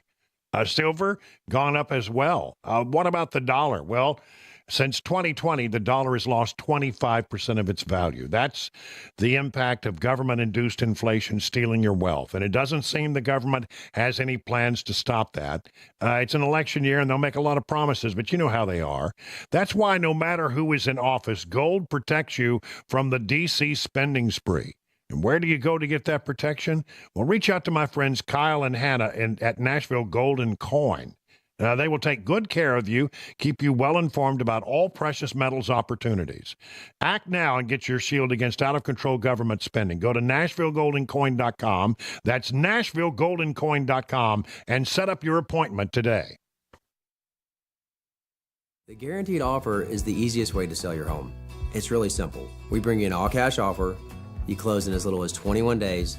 No home inspections, no lock boxes, no open houses. Go to markspain.com to get a guaranteed offer and start packing.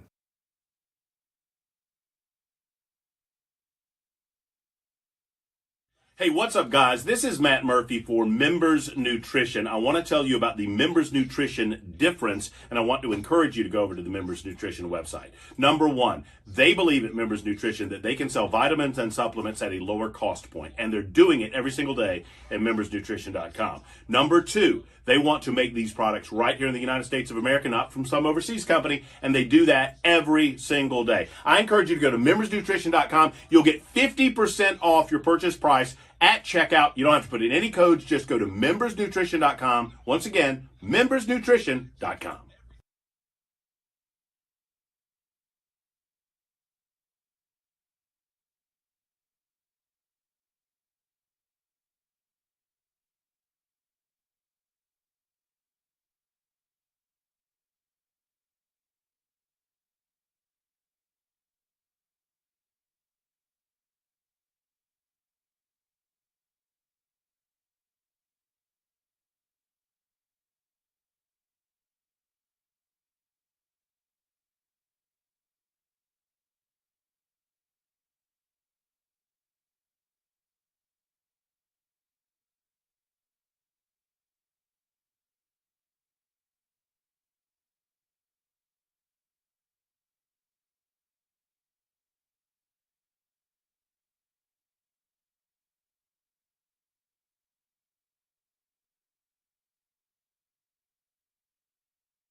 It is 38 minutes now past the hour. Let's wrap this up and put a bow on it for the week. We got a lot of things to cover.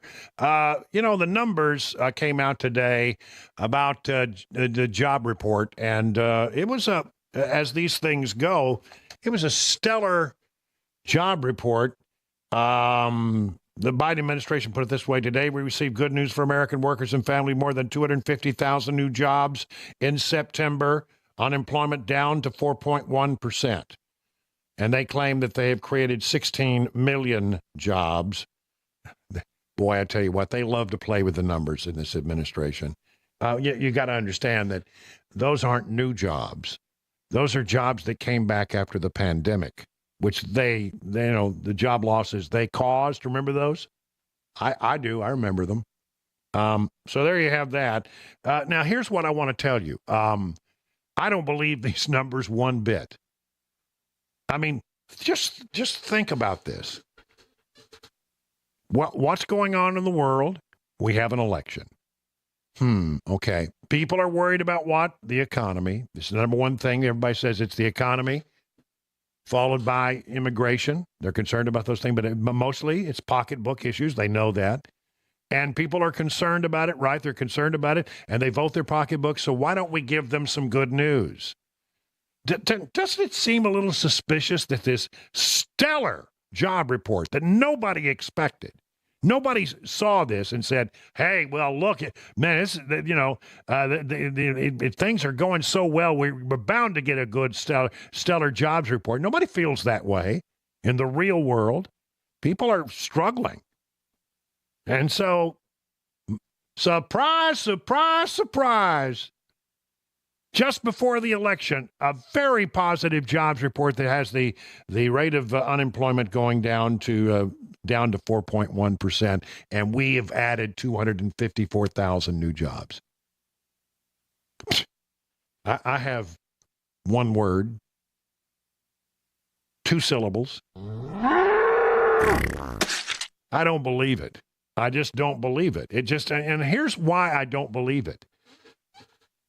It wasn't long ago, just a couple of months ago, that we had a thing that happened here where they had to revise the job numbers downward, right? Just, it wasn't just a couple of months ago. And they said, hey, the first quarter numbers, seems we got them wrong by 818,000 jobs.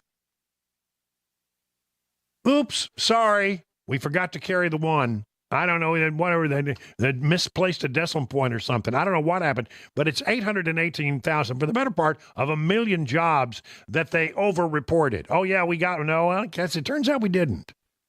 Oh, well, and the thing is that everybody will report on the day, big news. Oh, the jobs numbers look good today. Oh, that's great. And the stock market will lap it up, and everybody will go into all the lead the newscast tonight. Unemployment is down, and the economy is roaring back.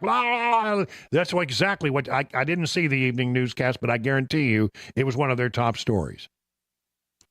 And then, several months from now, they'll come back and say, we told you that, but it turned out it wasn't true. We'll have to revise these numbers downward. That's the game they're playing. And, I would say, well, Brian, you're being a conspiracy theorist. Oh, really? Well, this administration, what have we seen them do? What have we seen this administration do? We've seen them weaponize the Department of Justice. We've seen them weaponize the FBI. We've seen them weaponize the intelligence community. We've seen them, for political purposes, weaponize virtually every lever of government they have. What makes you think they wouldn't pull a few strings to get a good jobs report that they can later, when nobody's looking, downgrade? That's what this is. Biden says, don't pay any attention to people. These are real numbers. Here, hang on a second. One more time. Biden says they're real numbers. Rubio described today's jobs report as having fake numbers. What do you make of that, and how worried are you that many Americans are hearing that the jobs numbers aren't real? Well, look, I'm going to be very careful here.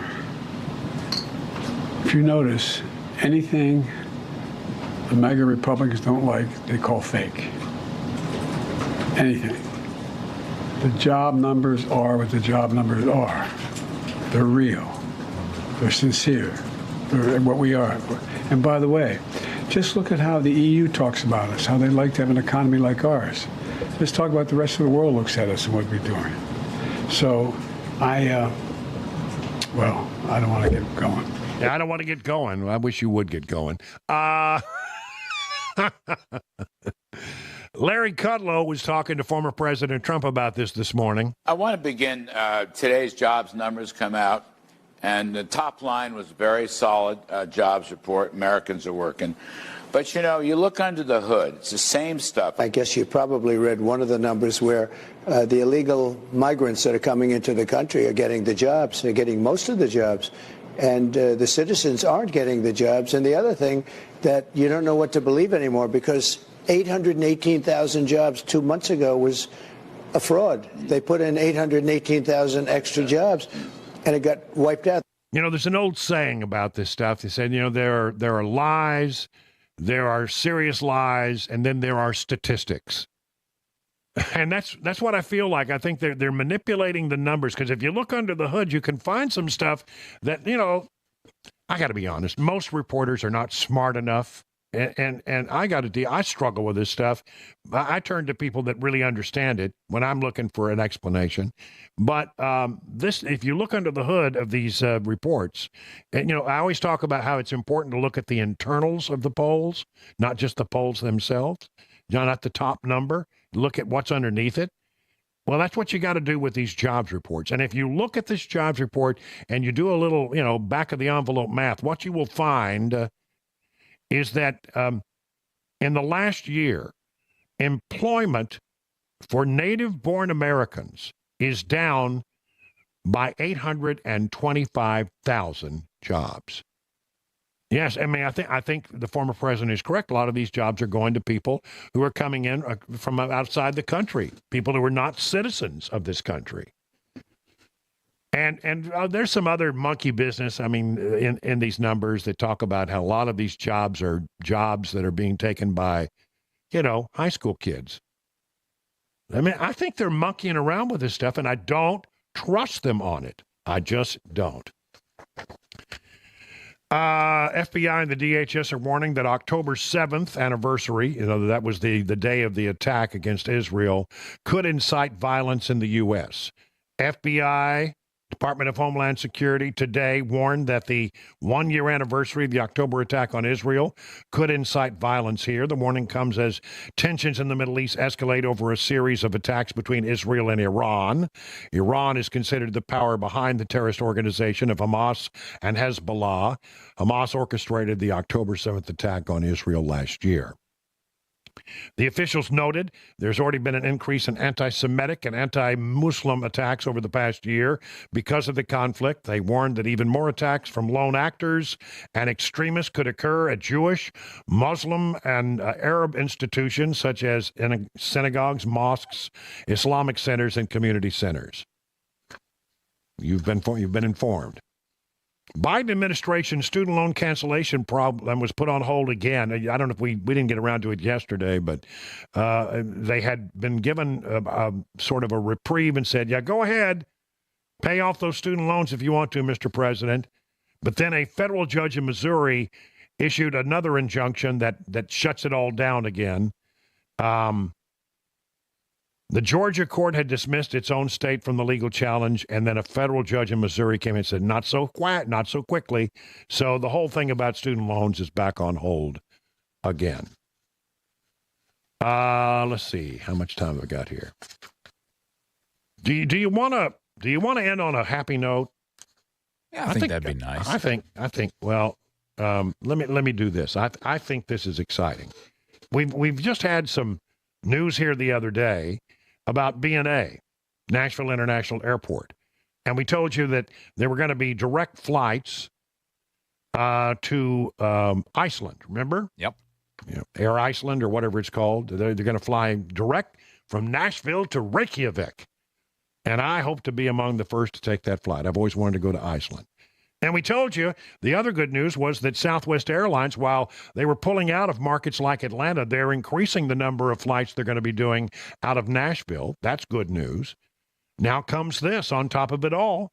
Starting next year, a new international airline will take flight from Nashville International Airport, bringing travelers straight to the Emerald Isle of Ireland. Ooh. On Friday, the airport announced Aer Lingus, that's spelled A-E-R, Aer Lingus, will be offering nonstop flights from Nashville straight to Dublin, Ireland. Flights are expected to start on April 12th of 2025. Very cool. A state-of-the-art Airbus 321 will serve the 8.5-hour flight times 4 times weekly, Tuesday, Thursday, Saturday, and Sunday. Once travelers arrive in Dublin, officials say they can also access seamless connections to major European cities, which include London, Edinburgh, Rome, Amsterdam, Paris, Manchester, and Berlin. Doug Crulin, our friend who's a big fan of this show and a good guy, president and CEO of the Metropolitan Nashville Airport Authority, said the flight will offer travelers an unforgettable experience. I love this idea. Yeah. Nashville's legendary music scene and Dublin's rich history will make this a natural pairing. The nonstop flight will offer travelers an unforgettable opportunity to experience the best of both worlds, from exploring Ireland's stunning landscapes and ancient ruins to immersing themselves in Nashville's vibrant Broadway experience. See, they'll be coming the other way as well. That's right. Yeah. I mean, it's not just a one-way deal. We're excited because we might get to go to London. I mean, I might like to go to Dublin and visit the Emerald Isle, a place I've never been. Well, I've stopped there once at an airport, but I never actually visited. But it's also the people in Ireland will be coming right here to Music City. Top of the morning to you. That's right. I love that idea. I love that idea. Cool. So again, the date that starts is April 12th of 2025. I mean, the folks out of B&A, they're continuing to build, expand. It's going well, and people are coming to B&A in a big way in just the last few days. 50 minutes now past the hour.